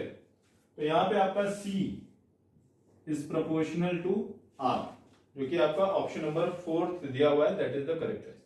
ये कैसे निकालना है ये आपने क्लास में पढ़ा हुआ है, यहाँ पे आपको पूरा निकालने की जरूरत नहीं, आपको ये फॉर्मूला याद होना चाहिए, उसके बेसिस पे C is proportional to r आप लिख सकते हैं. उसके बाद है question number 28. If we increase the distance between two plates of the capacitor the capacitance will. तो कैपेसिटेंस कितना होता है भाई, C is equal to epsilon naught A divided by D. यही होता है आपका capacitance of two parallel plates capacitors. तो D को आप बढ़ाएंगे, सो C क्या है, C is inversely proportional to D. So D को जब आप बढ़ाते हैं, इंक्रीज करते हैं, तो C क्या होगा, डिक्रीज होगा. तो आपका option number 1 will be the correct choice. If we increase D, C will decrease. Formula based question. Next is question number 29. An uncharge capacitor is connected to a battery. On charging the capacitor, तो ये charge कैसे होता है, battery work करती है. तो late us suppose charge supplied by the battery is Q. So what is work done by the battery, Q times V, that is the work done by battery. And what is the energy stored in the capacitor, U equals to QV by 2. So that is the energy stored and this is your work done. So battery ने जितना काम किया उसका आधा आपका capacitor में store हो गया, बचा हाफ कहां गया, बचा हाफ आपका जो भी internal resistance of the battery हो या रेजिस्टेंस ऑफ द वायर हो, उस सब में आपका इधर चला जाएगा, हीट के फॉर्म में कन्वर्ट हो जाएगा. तो कौन सा ऑप्शन सही है, option number 2. Half the energy supplied is stored in the capacitor. So that is the correct choice, option number 2. Next is question number 30. The force of attraction between the plates of a parallel plate capacitor is. Now करने का सबसे अच्छा आसान तरीका क्या है कि आप क्या निकाल लो कि देखो भाई, टू पैरेलल प्लेट कैपेसिटर है, यहां पे समझो, यहां पे ऐसे, और यहां पे समझ लो कि प्लस चार्ज है और यहां पे क्या है, माइनस चार्ज है. अब हमको ये पता करना है कि इन दोनों प्लेट के बीच में फोर्स ऑफ अट्रैक्शन कितना है. तो कैसे करेंगे, सबसे पहले तो हम ये जानेंगे कि इनके बीच में फील्ड कितनी है. लेकिन ध्यान रहे, जब आप फील्ड की बात कर रहे हो तो जो आप फील्ड पहले से निकाल के आपने रखा हुआ है वो field due to both plate होता है. लेकिन जब हम एक प्लेट पे फोर्स की बात करेंगे तो उसकी फील्ड खुद पे तो फोर्स लगाएगी नहीं. तो हमको सपोज करो कि नीचे वाली प्लेट पे फोर्स निकालना है, तो field due to only upper plate हम कंसिडर करेंगे, नीचे वाली प्लेट को कंसिडर नहीं करेंगे. So what is the field, sigma divided by twice epsilon naught. ये हो गया field due to first plate. What is sigma, sigma is the surface charge density. So इसको लिख देते हैं Q is the charge divided by twice A epsilon naught. तो ये हो गया field due to first plate in this direction. And force क्या होता है, फील्ड टाइम्स चार्ज. तो चार्ज ऑन दिस कितना है भाई, इस पे प्लस Q है तो इस पे माइनस Q होगा. तो फोर्स कितना हो जाएगा, फोर्स हो जाएगा Q divided by twice A epsilon not.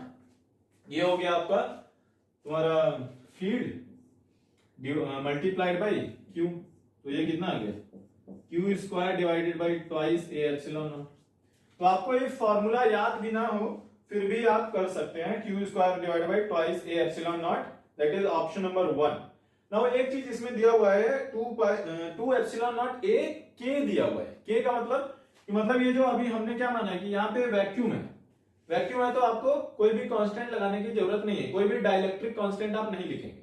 लेकिन इफ यहाँ पे एक डाइलेक्ट्रिक भरा हुआ है जिसका यहाँ पे डाइलेक्ट्रिक कांस्टेंट कितना है K, तो यहाँ पे सिंपली क्या आ जाएगा, मल्टीप्लाइड बाई 1/K हो जाएगा. ठीक है, epsilon not K. So Q square divided by twice epsilon not K, आपका option number first is the correct choice. Next question करते हैं, क्वेश्चन नंबर 31। 31 में क्या दिया हुआ है कि 4 identical square metal plates are located in air, ठीक है, कोई डाइलेक्ट्रिक नहीं है, at equal distances D from one another, ठीक है।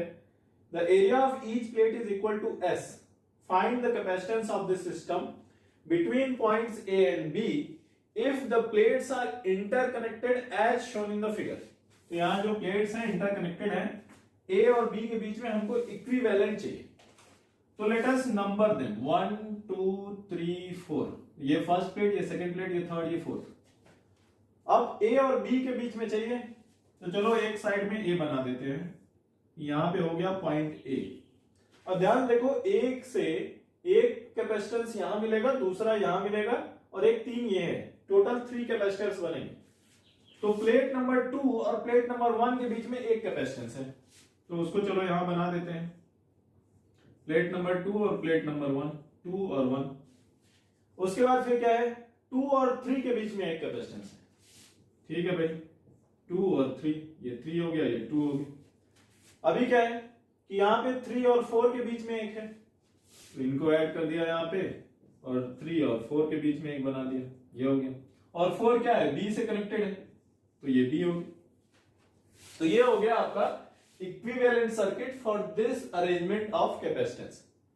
तो ठीक है भाई, सबका डिस्टेंस डी है और कोई डाइलेक्ट्रिक नहीं है, एयर है, तो इसका भी सी होगा, इसका भी सी होगा, और इसका भी सी होगा। अब ये दोनों सी पैरेलल कनेक्टेड है, पैरेलल कनेक्टेड है, तो हम क्या करते हैं, डायरेक्ट ऐड करते हैं। तो इन दोनों का मिला के कितना हो जाएगा, ट्वाइस सी, और ये सी। नाउ ट्वाइस सी और ये सी किसमें कनेक्टेड है, सीरीज में कनेक्टेड है, तो कितना हो जाएगा, 2c multiplied by C divided by twice C plus सी।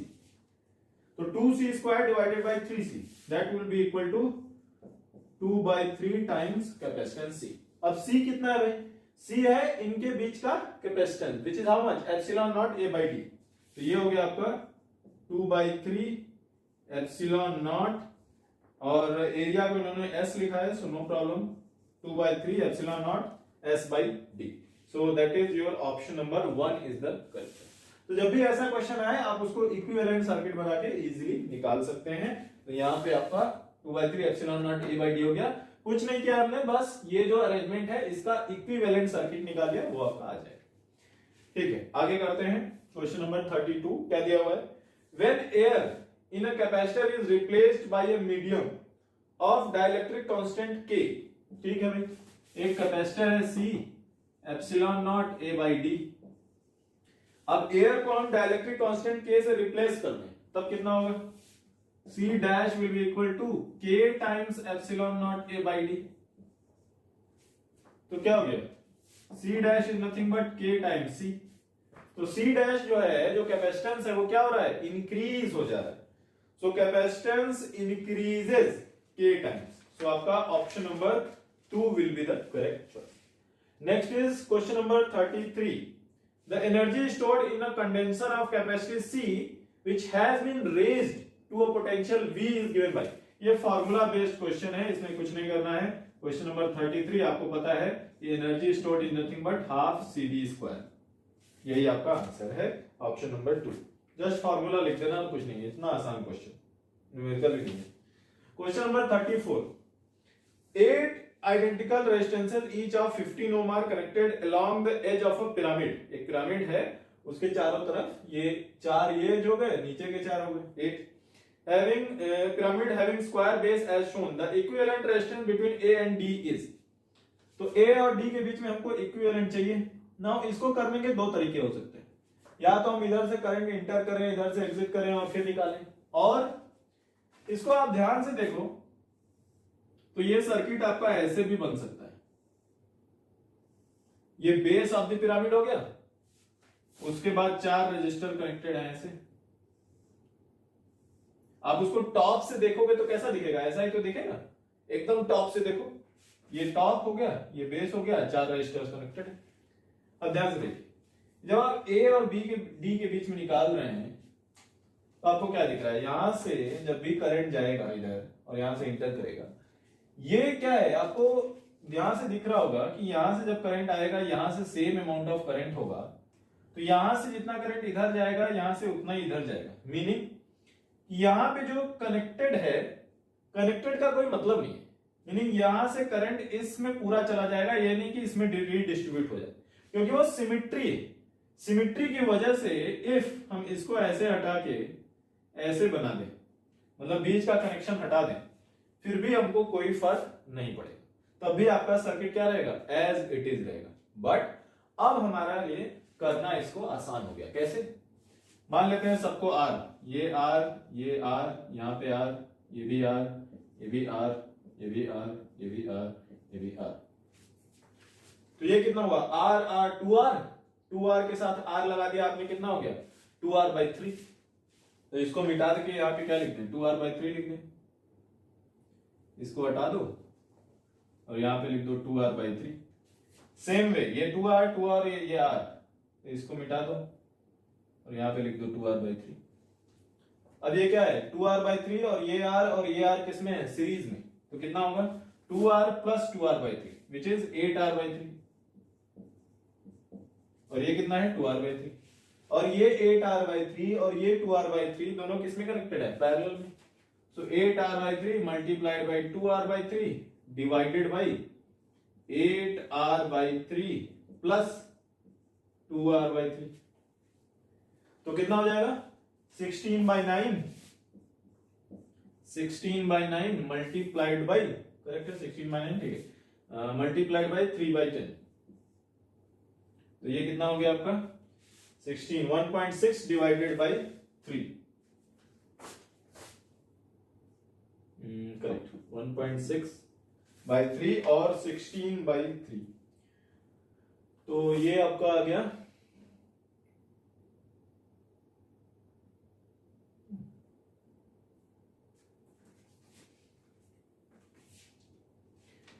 हाँ। तो इसमें 1.6/3 जो आ रहा है वो R है, 1.6/3 R। और यहाँ पे R की वैल्यू क्या है, ये जो R आपने लिया है ये क्या है, क्वेश्चन में आपको दिया हुआ है कि 8 आइडेंटिकल रेजिस्टेंस ईच 15 ओम, मतलब ये R कितना है, 15 ओम। तो ये कितना हो जाएगा, 1.6/3 times 15, so 1.6 times 5 which is equal to 8 ohm. तो आपका टोटल इक्विवेलेंट रेजिस्टेंस कितना हुआ, 8 ओम। Let us solve the next question, that is question number 35. Question number 35, here is a diagram and it is written, the equivalent resistance of network shown across point A and O is R. So here it is point O and this center is O. Equivalent resistance across these 2 points is R. And the resistance of each branch of the octagon is smaller. Meaning this is smaller, this is smaller, this is smaller, this each is smaller, here this is smaller, this is smaller, this R, like this. Find the value of 210 times capital R divided by 47 times small r.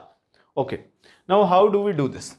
In this kind of question, what we can do is, let us assume that a current is entering from here I like this, and it is coming out from O like this, from this like this, upward like this, outside. So current outside, so let us say it is out. Now if you pay attention, if we take this branch AO, then C dash and C is equivalent position. With respect to AO, whether you take C or you take C dash, both are at equivalent position. In the same way, with respect to AO, whether you take D or D dash, both are equivalent position. What is the meaning of this? Meaning of this is that C and C dash will be at same potential. D dash and D will be at same potential. E and E dash will be at same potential. Now this question is slightly tricky and there is a little bit of numericals as well. So if in the exams you have left this question, then it is no problem, because it is a little bit lengthy. And B is here. Now what I can do is, see here, if C dash and C are at same potential, then can I say AC dash and AC are parallel to each other? I can say. In the same way, OC dash and OC will be parallel to each other like this. Now what I can do is, if you see here, if I fold this, for example, let us say that this is on the piece of a paper. This is on a piece of paper. If you want, you can draw it on a piece of paper. And what I can do is I can fold this octagon across the diagonal AB. Across AB, fold it like this. Fold it. So C dash will come on C, D dash will be here, E dash will be here. So this AC dash and AC are parallel to each other. If two equal resistance are connected parallel to each other, then resistance becomes half. So what I can do? I can fold this. So let us erase half of the octagon. What I have simply done is I have folded the other half onto this. So here this will be E dash, D dash, C dash, and here it is B. Now what is happening here? This is BE and BE dash. Two small r resistance connected in parallel. So two small r resistance connected in parallel will become what? R by 2. So this will become small r by 2, this will become small r by 2, small r by 2, small r by 2, by the same concept. By the same concept that two resistance are now in parallel. If you want, you can draw it on a piece of paper and try to fold it. See what happens. And this is r by 2, this is r by 2. Now as I have told, you want to find equivalent resistance across A and O. In this type of question, we have already discussed. Now it is simple. What you can do? Start applying series parallel from one end. For example, this OB and this BEE dash, this is in series. So add them in series. Whatever comes, this in parallel, add in parallel. Whatever comes here with series, this.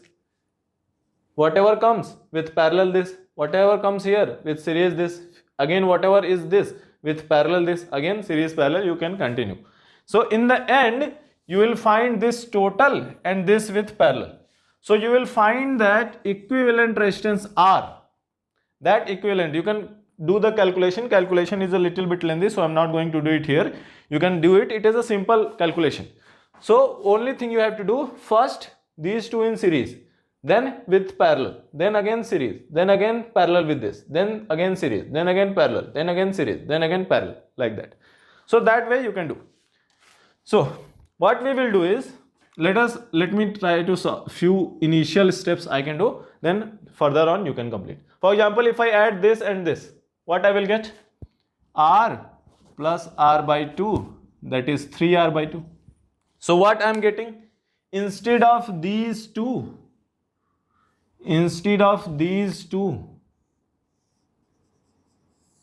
I am getting 3R by 2 like this. Now this 3R by 2 is in parallel with this R by 2. So what I will do? 3R by 2 multiplied by R by 2 divided by 3R by 2 plus R by 2. That is the parallel combination formula. So what I will get? I will get 3 by 4 and this will be 2. So 3 by 8 times R. Now so I can remove these two. And connect here 3R by 8. Now what is happening? This 3R by 8 in series with this. So again you will add series. Again this will be parallel. Again here. And that way you can go on solving. So when you solve this, ultimately you will get capital R. That is equivalent resistance equals to 47R divided by 105. You can try to solve this. So ultimately you will get equivalent is this much. And what they are asking? They are asking what is the value of 210 times capital R divided by 47 times small r. Now from this you can write 105 times capital R divided by 47R equals 1. So this is equal to how much? Twice of this. So this is equal to 2. So your value of 410 times capital R divided by 47 times small r will come out to be 2. So this is easy question, but it is a time consuming one. ठीक है.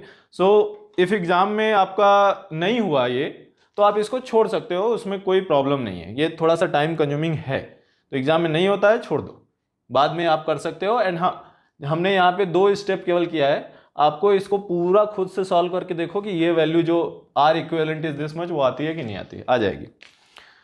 Okay, अगला question करते हैं, question number 36। Question number 36 में दिया है part of an electric circuit is shown in figure, calculate the potential of point A. ये जो सर्किट दिया हुआ है ये किसी एक सर्किट का पार्ट है और हमको यहाँ पे पॉइंट ए का वैल्यू बताना है, पोटेंशियल। ठीक है भाई, यहाँ देखो 20 वोल्ट है, 1 एम्पियर करंट फ्लो कर रहा है 6 ओम के cross. So if I move in the direction of current, potential decreases. So 20 minus 1 into 6, so 20 minus 1 into 6 is equal to 14. So this point has a potential of 14 volt. Now this point is 14 volt, this point is 10 volt. What is the difference? 4 volt. What is the resistance? 4 ohm. So what is the current? Current will be 4 by 4, which is 1 ampere.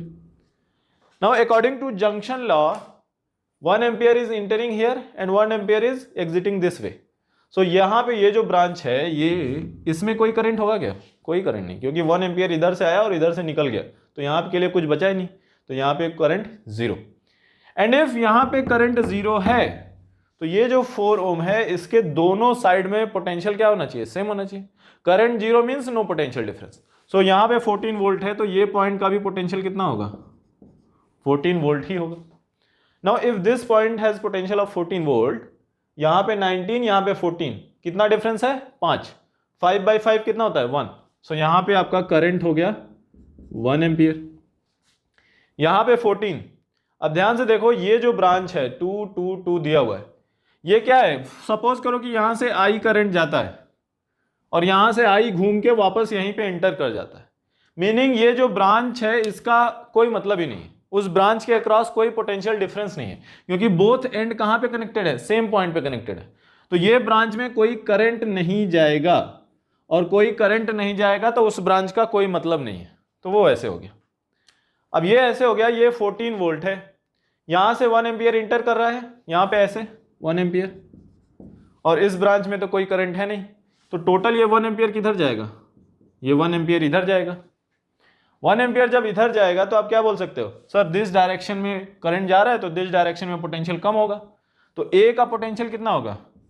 14 volt this point पे minus 5 times 1 ampere, which is equal to how much? Which is 14 minus 5, which is 9 volt. तो इस तरह से आपका point A, जो point A दिया हुआ है इसका पोटेंशियल आ गया 9 वोल्ट। तो आपको इस क्वेश्चन में केवल यही ध्यान रखना है कि ये जो बीच का 4 ओम है इसमें कोई करंट नहीं होगा, एंड जो यहाँ पे एक्स्ट्रा रेजिस्टेंस कनेक्टेड थे उनको हटा भी देंगे तो कोई फर्क नहीं पड़ता है। क्यों? क्योंकि उनमें से कोई करंट पास नहीं कर रहा। अगला क्वेश्चन डिस्कस करते हैं, क्वेश्चन नंबर 38 में क्या दिया हुआ है? Capacitance of a system of capacitors between points A and be shown in the given figure. तो यहाँ पे ये ऊपर वाला डायग्राम रहा हुआ है, नीचे वाला हमने बनाया, ये गिवन फिगर है और इसका आपको इक्विवेलेंट बताना है। आप ध्यान से देखो, इसको अभी हाइड कर देते हैं। यहाँ पे क्या है कि ये जो 3C है और ये जो 6C है, ध्यान से देखो, ये कुछ कुछ आपको व्हीटस्टोन ब्रिज जैसा दिखेगा। इसको आप रीड्रॉ करो ऐसे, 3C आपको शिफ्ट किया यहाँ पे, ये 2C को शिफ्ट किया ऐसे, ये 5C आपका मिडिल में आ गया, 6C एंड 4C। तो ये व्हीटस्टोन ब्रिज का स्ट्रक्चर दिख रहा है, मीनिंग 3/2 3/2, मीनिंग ये जो बीच वाला 5C कैपेसिटर है इसके दोनों तरफ पोटेंशियल डिफरेंस क्या होगा? Same. And potential difference same होगा तो वो कभी चार्ज ही नहीं होगा, मतलब वो बीच में जो 5C लगा है उसकी कोई ज़रूरत नहीं है। और जब उसकी ज़रूरत नहीं है तो ये क्या हो गया? ये दोनों सीरीज में हो गए, ये दोनों सीरीज में हो गए, और फिर दोनों एक दूसरे के साथ पैरेलल में। अब भाई 6 और 3 सीरीज में, कैपेसिटर सीरीज में होते हैं तो हम क्या करते हैं? C1 C2 divided by C1 plus C2। तो 6 इंटू 3 डिवाइडेड बाई 6 प्लस 3, तो 18/9 विच इज 2। तो इन दोनों को हटा के हम क्या लिख दें? 2। यहाँ पे ट्वाइस C हो गया। सेम वे में 4 इंटू 2 डिवाइडेड बाई 6, 8/6, जो कि कितना होता है आपका? 4/3 होगा। तो इनको हटा के क्या लिख दिया? 4/3 लिख दिया। अब ये 2C एंड 4/3 टाइम्स C, ये दोनों कैसे हैं? पैरेलल कनेक्टेड हैं। और जब ये दोनों पैरेलल कनेक्टेड हैं तो क्या होगा? पैरेलल कनेक्शन में हम डायरेक्ट ऐड कर सकते हैं। सो 2 + 4/3 कितना आता है? 2 + 4/3 आपका हो जाएगा कितना? 10/3। तो ये कितना हो जाएगा? 2C + 2 4/3c which is equal to 10/3 times c। So this way में आप आसान से कर सकते हो। इसमें आपको बस ये रिकॉग्नाइज करना है कि ये जो स्ट्रक्चर दिया हुआ है ये व्हीटस्टोन ब्रिज के स्ट्रक्चर में है, तो आप ये बीच का जो 5c आपका है इसको आप हटा सकते हो। ठीक है, अगला क्वेश्चन देखते हैं, क्वेश्चन नंबर 39। क्वेश्चन नंबर 39 दिया हुआ है 4 plates are located at a distance d apart from one another. The extreme plates are interconnected. ये 1 और 4 को हमने इंटरकनेक्ट कर दिया। A potential difference of V is applied to the inner plates. ये जो 2 और 3 है उस पर हमने V का पोटेंशियल डिफरेंस लगाया। The electric field E between A1 and 2 plate is. तो ऐसे क्वेश्चन को करने का सबसे आसान तरीका क्या है कि आप एक इक्विवेलेंट सर्किट बना लीजिए। कैसे? चलिए बनाते हैं। 2 और 3 के बीच में आपका क्या है? पोटेंशियल डिफरेंस है, तो 2 और 3 को एक्सट्रीम में लगाते हैं। तो एक ये इधर हो गया, इधर। अब यहां पे है 2 और 1 के बीच में एक कैपेसिटर। चलिए यहां पे प्लेट नंबर 2, यहां पे प्लेट नंबर 1, एक कैपेसिटर। 2 और 3 के बीच में दूसरा है। ठीक है भाई, यहां पे प्लेट नंबर 2, यहां पे प्लेट नंबर 3, एक कैपेसिटर। 1 और 4 दोनों सेम इंटरकनेक्टेड हैं, तो यहाँ पे प्लेट नंबर 1, यहाँ पे प्लेट नंबर 4, और 4 और 3 के बीच में एक कैपेसिटर है, तो ये 4 हो गया, ये 3 हो गया।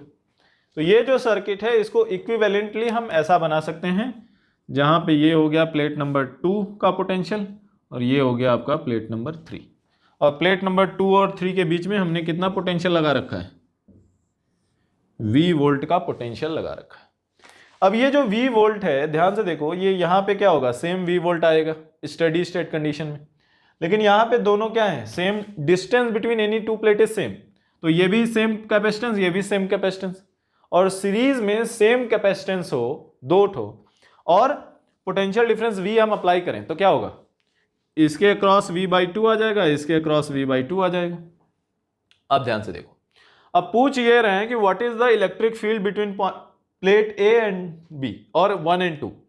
तो 1 एंड 2 के बीच में इलेक्ट्रिक फील्ड बताना है। पोटेंशियल डिफरेंस तो हमको ऑलरेडी पता है, और आपको पता है कि पोटेंशियल डिफरेंस क्या होता है? V/2 is nothing but electric field multiplied by distance between the plates, यही होता है पोटेंशियल डिफरेंस। तो यहां से आपको मिल जाएगा electric field is nothing but V divided by twice of D, जो कि आपका ऑप्शन नंबर 2 है, जो करेक्ट ऑप्शन है। तो ऐसे क्वेश्चन में सबसे आसान आप इक्विवेलेंट सर्किट बना लो। इक्विवेलेंट सर्किट को सॉल्व करना आपको आता है, देन बहुत आसान है, is equal to V/2 D। ठीक है, अगला क्वेश्चन करते हैं, question number 40। A nucleus has a charge of 50 electron plus 50 electronic charge. Now ध्यान से देखिए, जब भी E लिखा होता है ना, तो E का मतलब ये नहीं होता है कि चार्ज ऑन द इलेक्ट्रॉन। यहां पे लिखा हुआ है nucleus has a charge of 50 E, so E means -1.6 नहीं, E का मतलब मैग्नीट्यूड ऑफ 1 इलेक्ट्रॉनिक चार्ज होता है। ठीक है, a proton is located at a distance of 10⁻⁻12 metre. The potential at this point in volt will be. Now potential का formula आपको पता है, electric potential. Electric potential energy क्या होती है? K Q1 Q2 divided by R, और electric potential क्या होता है? K times capital Q divided by R। ये मैग्नीट्यूड है। तो मैग्नीट्यूड हमको ये बताना है इलेक्ट्रिक पोटेंशियल का, तो भाई क्या होगा? K की value 9 × 10⁹ multiplied by charge, total charge कितना है? 50 टाइम्स E, सो 50 इंटू E क्या है? 1.6 × 10⁻⁻19 coulomb divided by R। R क्या है? डिस्टेंस। डिस्टेंस कितना है? 10⁻12। तो ये कितना हो गया? ये आप सॉल्व करोगे तो आपका अप्रॉक्सीमेटली ये आ जाएगा 7.2 × 10⁴ वोल्ट्स। सो ये आपका आंसर आ जाएगा ऑप्शन नंबर 2। ये सॉल्व कर सकते हो आप अपने से, ये आंसर है। ना इस क्वेश्चन का सिग्निफिकेंस क्या है? बस न्यूमेरिकल के लिए नहीं है। ध्यान से देखो, ये जो 7.2 × 10⁴ वोल्ट्स है, that is a very high potential. हमारे घर में जो नॉर्मल इन्वर्टर बैटरी होती है वो 12 वोल्ट की होती है, ये कितना है? 7.2 × 10⁴ वोल्ट्स।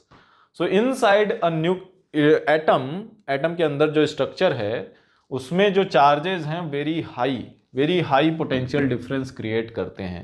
ठीक है, तो आपको क्वेश्चन में ये भी देखना है कि बियॉन्ड न्यूमेरिकल्स उस क्वेश्चन का क्या सिग्निफिकेंस हो सकता है। ठीक है, ठीक है, जिसको नोट करना हो नोट कर लो, फिर आगे डिस्कस करते हैं। आगे सॉल्व करते हैं क्वेश्चन नंबर 41। क्वेश्चन नंबर 41 में क्या दिया हुआ है, if a uniformly charge spherical shell of radius 10 centimetre has a potential V। तो भाई यूनिफॉर्मली चार्ज स्फेरिकल शेल है, शेल मतलब पूरा का पूरा चार्ज ऊपर रहेगा, potential V at a point distance 5 centimetre from it centre. So if आपको याद हो, सेल के अंदर किसी भी पॉइंट पे आप फील्ड ले लो, वो क्या होती है, सेम, नॉट फील्ड, पोटेंशियल। क्यों?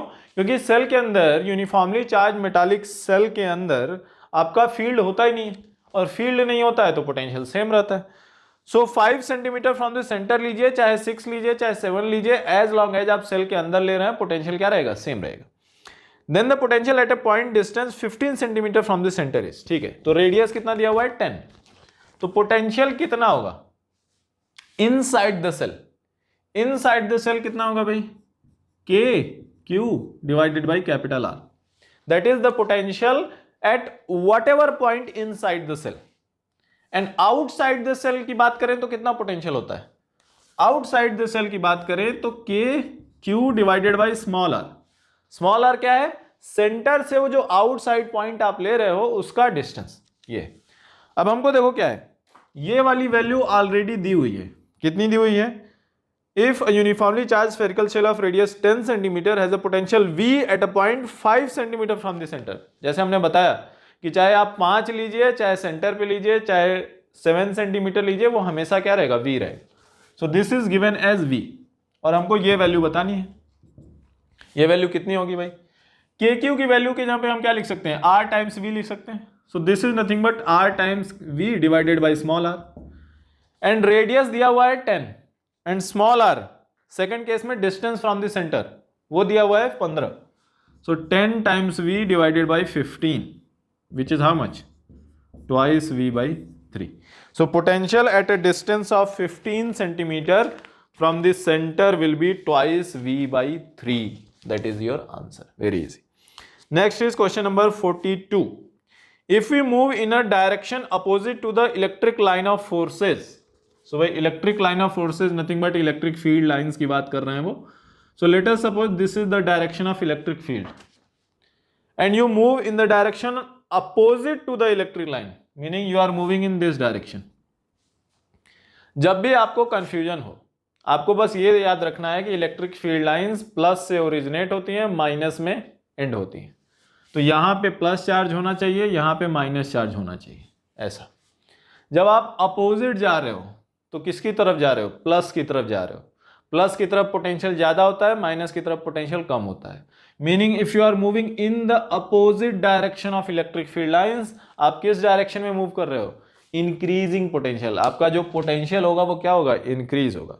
So electric potential increases. Option number 2 is your correct choice. Whenever you have a confusion कि हमारा पोटेंशियल बढ़ेगा, एनर्जी बढ़ेगी घटेगी, क्या होगा, जस्ट ये अज्यूम करो कि प्लस से ओरिजिनेट होता है, माइनस पे एंड होता है, उसके बाद ऑटोमेटिक आ जाएगा। आप किधर जा रहे हो, पॉजिटिव चार्ज की तरफ। पॉजिटिव चार्ज की तरफ जाओगे, पोटेंशियल क्या होगा, बढ़ेगा। ठीक है, अगला क्वेश्चन करते हैं, क्वेश्चन नंबर 43। क्वेश्चन नंबर 43 थोड़ा सा कॉम्प्लिकेटेड क्वेश्चन है, अच्छा क्वेश्चन है, जिन लोगों ने कर लिया है बहुत अच्छी बात है। नाउ क्वेश्चन में क्या दिया हुआ है, consider the network of resistance shown in the figure. ठीक है भाई, यहां पे एक नेटवर्क ऑफ रेजिस्टेंस है। If a battery of EMF E and internal resistance R is connected across terminals A and C। ये A और C है, इसके अक्रॉस एक बैटरी कनेक्ट कर दिया ऐसा, ये R है, ये EMF E है, इंटरनल रेजिस्टेंस है ये बैटरी का। Then the total heat developed in time capital T in the resistance 2R between terminal B and C is H। तो सबसे पहले तो हमको ये बताना पड़ेगा कि यहाँ पे करंट कितना होगा। तो भाई बैटरी से करंट कितना जाएगा, I will be equal to EMF of the battery divided by total resistance। What is total resistance? यहाँ पे 2R, ये R, 2R और R को पैरेलल में करोगे कितना आएगा, 2R/3। 2R/3, अरे भाई ऐसे करोगे ना, 2R into R divided by 2R plus R, तो कितना आएगा, 2R/3। सो 2R/3 प्लस R/3 कितना होगा, 2R/3 प्लस R/3 R, और R प्लस R/2 कितना होता है, 3R/2। एंड 3R/2 और प्लस यहाँ पे R, so 3R/2 plus R which is how much 2.5R और 5R/2. So total resistance in this case is 5R/2. 2R/3 plus R/3 is R plus R is 2R, 2R plus R/2 is 5R/2. So current आपका कितना हो गया? Twice E divided by 5R. That is the total current passing through your battery. और battery से total current इतना जा रहा है, तो यहां पे ये जो 2R है, यहां पे कितना करंट जाएगा? देखो, एक तरीका तो ये है कि आप करंट निकाल लो, दूसरा तरीका ये है कि आप पोटेंशियल डिफरेंस निकाल लो इसके अक्रॉस, ऐसे भी कर सकते हैं. नाउ पोटेंशियल डिफरेंस कितना है across this B and C? What is the potential difference? भाई करंट तो इतना है और VBC हमको निकालना है, तो current multiplied by equivalent resistance कर दें, और इक्विवेलेंट रेजिस्टेंस कितना है वहां पे 2R/3. So twice E divided by 5R multiplied by 2R/3. R से R कैंसिल हो गया, कितना आ गया VBC? 4E divided by 15. ये हो गया आपका potential difference across this point, so across 2R. Now what is heat generated और पावर? पावर क्या होता है? Potential square divided by resistance, यही पावर होता है. तो heat generated H will be equal to VB square 4E divided by 15 square divided by resistance. What is resistance? Twice R. So into 1 by twice R multiplied by time. ये है आपकी heat की value. कितनी value है भैया? 4 square is 16 और ये 2 8 हो जाएगा. सो 8E square T divided by 225R. 8E square into T divided by 225 times R. ये हो गया आपका पार्ट 1. इतना हीट जनरेट हो रहा था आपका 2R में. ये थोड़ा सा लेंदी क्वेश्चन है. नाउ अगला क्या दिया हुआ है? If the same battery is connected across terminals A and D, then what will be the total heat develop in the same resistor in a time twice T. ठीक है भाई, अब क्या करें? ये जो C है, इसको बैटरी को यहां से हटा के हम कहां पे ऐड कर दें? बैटरी को ऐड कर दिया यहां पे. देखो, पहले जब बैटरी यहाँ कनेक्टेड थी, हमने इसको कंसर्न ही नहीं किया, उसको छोड़ दिया. भाई वहाँ पे करंट जा ही नहीं रहा था, तो उससे मतलब नहीं था. अब वहाँ पे ऐड कर दिया. फिर से निकालेंगे करंट. क्या होगा? सबसे पहले करंट अब होगा, ये टोटल हमको लेना पड़ेगा. अब ध्यान से देखो, ये वाला जो पार्ट है, इस वाले पार्ट में ये आपका 2R/2R1 R/R1, तो ये व्हीटस्टोन ब्रिज है. तो ये R बीच में जो है, इसका हमको कोई मतलब ही नहीं है, इससे करंट ही पास नहीं करेगा, उसको हटा दो. ये हो गया 3R, ये भी हो गया 3R. 3R और 3R पैरेलल में कितना आ जाएगा? 3R/2 आ जाएगा. सो ये 3R/2, ये 2R/3, ये R/3, ये R/2, ये R. टोटल कितना आया? टोटल आ गया आपका 3R/2 plus 2R/3 plus R/3 plus R/2 plus R. ये हो गया. यहाँ 1 2 3 4 5. ठीक है, तो 3R/2 प्लस R/2 कितना हो गया? Twice R. ट्वाइस R और ये टोटल कितना है? R 3R और ये R 4R. तो टोटल यहां पे रेजिस्टेंस कितना आ गया? 4 times R. 3R 3R 3R/2 correct, 2R/3 R/3 correct, R/2 correct, R correct. ठीक है, सो 2 3 4. ठीक है, सो टोटल करंट यहां पे आ गया EMF divided by 4 times R. ये हो गया total current through the battery. और total current through the battery इतना है, तो ये B और C पॉइंट के अक्रॉस अगेन पोटेंशियल डिफरेंस कितना होगा? VBC is equal to how much? Current through the battery EMF divided by 4R multiplied by BC के अक्रॉस इक्विवेलेंट रेजिस्टेंस जो भी हो, कितना है वो? 2R/3. 2R/3. R से R को कैंसिल कर दो. R से R को कैंसिल कर दिया तो कितना बच गया? ये ट्वाइस E डिवाइडेड बाई 12 नहीं करते हैं, इसको E डिवाइडेड बाई 6 लिख देते हैं. ठीक है, so potential difference across these 2 points is E/6 in the second case. Now E/6 है, तो आपका हीट जनरेटेड हमको निकालना है. हीट जनरेटेड कितना लिखेंगे भाई? H dash is equal to potential square E/6 square divided by R, that is power. So divided by R, R कितना है, अक्रॉस द सेम रजिस्टर, देखो heat developed in the same resistor, तो multiplied by 1/2 R, multiplied by time कितना दिया हुआ है, multiplied by twice T दिया हुआ है, टाइम इज 2 टाइम टी, ठीक है भाई। सो एच डैश आपका कितना आता है यहाँ पे ये 2 और ये 2 को कैंसिल कर दो, तो एच डैश आपका आता है ई स्क्वायर टी डिवाइडेड बाई 36, ये आता है आपका एच डैश। नाउ आपको एच डैश की वैल्यू बतानी है किसके टर्म्स में, एच के टर्म्स में। नाउ 36 आर है यहाँ पे, तो हम क्या करें, E square T by R, यहां से E square T by R की वैल्यू लिख सकते हैं, क्या लिख सकते हैं, E square T by R is equal to how much, 225 H divided by 8, that is value of E square T by R. तो यहां पे देखो क्या लिखें, H dash is nothing but 1/36 times E square T by R. Now what is the value of E square T by R, E square T by R is 225 divided by 8 times H, so 1/36 into 225 divided by 8 times H. अब ये कितना है, 36 into 8, आप इसको क्या लिख सकते हो, 4 इंटू 36 कितना होता है, 144, 4 इंटू 36 इज 144, तो ये आप इसको ऐसे लिख दो, 144 multiplied by 225 by 2 times H, ये हो गया आपका एच डैश। तो यहां से आपका वैल्यू आ जाएगा option number 1, that H dash is nothing but 1/144 into 225 by 2 times H. ये क्वेश्चन थोड़ा सा लेंदी था, हर पेपर में कुछ क्वेश्चन ऐसे होते हैं जो आपको छोड़ने होते हैं, जो आपको नहीं करना है, ठीक है। तो एग्जाम में इफ आपने इसको छोड़ दिया है तो बहुत अच्छा किया, लेकिन हाँ एग्जाम के बाद आपको सॉल्व करना चाहिए कि कैसे करना है। चलिए अगला क्वेश्चन डिस्कस करते हैं, क्वेश्चन नंबर 44 में दिया हुआ है 4 infinite ladder network containing ideal resistance R. ये इनफाइनाइट लैडर है, मतलब यहाँ पे आर आर आर, फिर ये आर, फिर ये आर, फिर आर, और इसके बाद ये चलता जाएगा, रेजिस्टेंस ऐड होते जाएंगे। सेम वे में इधर भी ऐसे ही है, इधर भी इनफाइनाइट है, इधर भी इनफाइनाइट। उसके बाद क्या दिया हुआ है, are combined as shown in the figure, ठीक है। The equivalent resistance between A and B is R A B, ठीक है। यहाँ पे 4 पॉइंट हैं, हम 4 पॉइंट बना देते हैं, ए बी सी डी। तो ए और बी के बीच का इक्विवेलेंट जो है वो आर ए बी लिखा हुआ है, ठीक है भाई।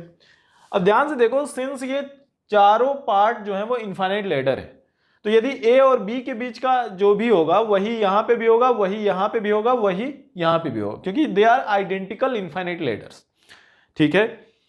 And between A and C is R A C, A और सी के बीच में आर ए सी दिया हुआ है, ठीक है। तो ऐसे करने के लिए सबसे आसान तरीका क्या है, let us assume that for one infinite ladder equivalent resistance is x for one infinite ladder. तो इसको हम इरेज करके इसके बीच में क्या लगा दें, एक्स। सेम वे में ये पूरा हटा के यहां पे क्या लगा दें, एक्स। सेम वे में ये वाला पूरा हटा के ये का एक्स। सेम वे में इधर से पूरा हटा दो और इसको क्या कर दो, एक्स। अब ये सिंपल हो गया आपका, यहाँ पे ए है, यहाँ पे बी है, ये सी और ये डी, ऐसा। अब उन्होंने दिया हुआ है ए और बी के बीच का आर ए बी है, ठीक है भाई, R A B equals X, और ए और सी के बीच में उन्होंने आर ए सी लिखा हुआ है ना। तो आर ए सी कितना है भाई, अब ध्यान से देखो, equivalent resistance between A and C, A and C के बीच में क्या होगा, यहां पे देखो ये 2x क्या है, 2x और 2x इन पैरेलल है, तो 2x और 2x पैरेलल में होगा तो इक्विवेलेंट कितना होगा, x होगा। तो a और c के क्रॉस भी इक्विवेलेंट कितना होगा, x ही होगा। So R A C is also equal to x। So what is the ratio of R A B divided by R A C, that is equal to 1। तो आपका I think option में गलत लिखा हुआ है, इसमें R A B divided by R A C should be equal to 1। ठीक है, आपके सॉल्यूशन में ये थोड़ा सा आंसर गलत दिया हुआ है, वो आप ठीक कर लीजिएगा, वैल्यू 1 होगी। नेक्स्ट क्वेश्चन देखते हैं, क्वेश्चन नंबर 45, लास्ट क्वेश्चन।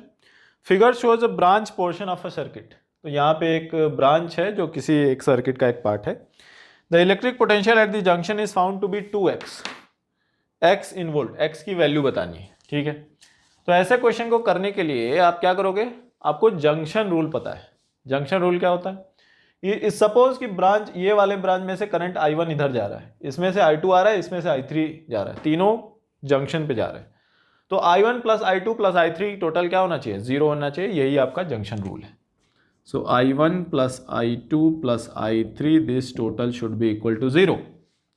अब I1 क्या है भाई, यहाँ पे 10 वोल्ट, यहाँ पे 2x, 10 minus 2x divided by 5, so 10 minus 2x divided by 5 plus यहाँ पे I2 क्या है, यहाँ पे 5 वोल्ट, सेम डायरेक्शन में बैटरी कनेक्टेड है, 5 प्लस 5 10 डिवाइडेड बाय रेजिस्टेंस कितना लिखोगे, 5 प्लस 1 ओम बैटरी का, सो 10 minus 2x divided by 6 plus I3 कितना है 20, और यहाँ पे जो बैटरी कनेक्टेड है वो अपोजिट डायरेक्शन में कनेक्टेड है, so 20 minus 10, so 20 minus 10 is 10, 10 minus 2, so 10 minus 2x, और टोटल रेजिस्टेंस कितना है 5 plus 2 7, that is total equal to 0। अब ध्यान से देखो, ये आप 10 माइनस 2x को कॉमन ले सकते हो, सो 10 माइनस 2x क्या हो गया कॉमन, अंदर क्या बचा 1/5 प्लस 1/6 प्लस 1/7 इक्वल 0। अब ध्यान से देखो, ये जो ब्रैकेट के अंदर वैल्यू है ये तो 0 हो नहीं सकती क्योंकि all of them are positive, तो ये वैल्यू 0 होनी चाहिए। So 10 minus 2x must be equal to 0, and if 10 minus 2x equal to 0 then x equal to how much 5 volt. तो आपका x की वैल्यू कितनी है 5 वोल्ट। मतलब आपका जंक्शन का पोटेंशियल कितना आएगा, जंक्शन का पोटेंशियल आएगा 10 वोल्ट, मीनिंग कि I1 I2 I3 सारे करंट कितने हैं 0 हैं, मतलब यहां पे किसी भी ब्रांच में से कोई भी करंट फ्लो नहीं कर रहा। तो that is your answer, option number 1 is your correct choice. तो ये आपका 45 क्वेश्चन थे। इसमें कुछ क्वेश्चन तो बहुत आसान थे जो आपके जस्ट फार्मूला बेस्ड थे, हाँ कुछ क्वेश्चन ऐसे हैं जिनमें थोड़ा टाइम कंज्यूमिंग था। तो आपको प्रैक्टिस ये भी करनी होती है कि आपको एग्जाम में कौन से क्वेश्चन छोड़ने हैं, आपको सारे 45 के 45 सॉल्व नहीं करने। इफ कोई क्वेश्चन बहुत ही ज़्यादा टाइम कंज्यूमिंग है, फॉर एग्जांपल यहाँ पे क्वेश्चन नंबर 43 था, ये टाइम कंज्यूमिंग है। उसके बाद यहाँ पे क्वेश्चन नंबर 35 है, ये भी टाइम कंज्यूमिंग है। तो जो टाइम कंज्यूमिंग क्वेश्चन हो आप उसको स्ट्रेट अवे छोड़ के आगे बढ़ सकते हैं। तो आई होप कि आपको सारा सोल्यूशन अच्छे से समझ में आया होगा। इफ़ एनी पर्टिकुलर क्वेश्चन में आपको डाउट है वो आप जाके दोबारा से देख सकते हैं।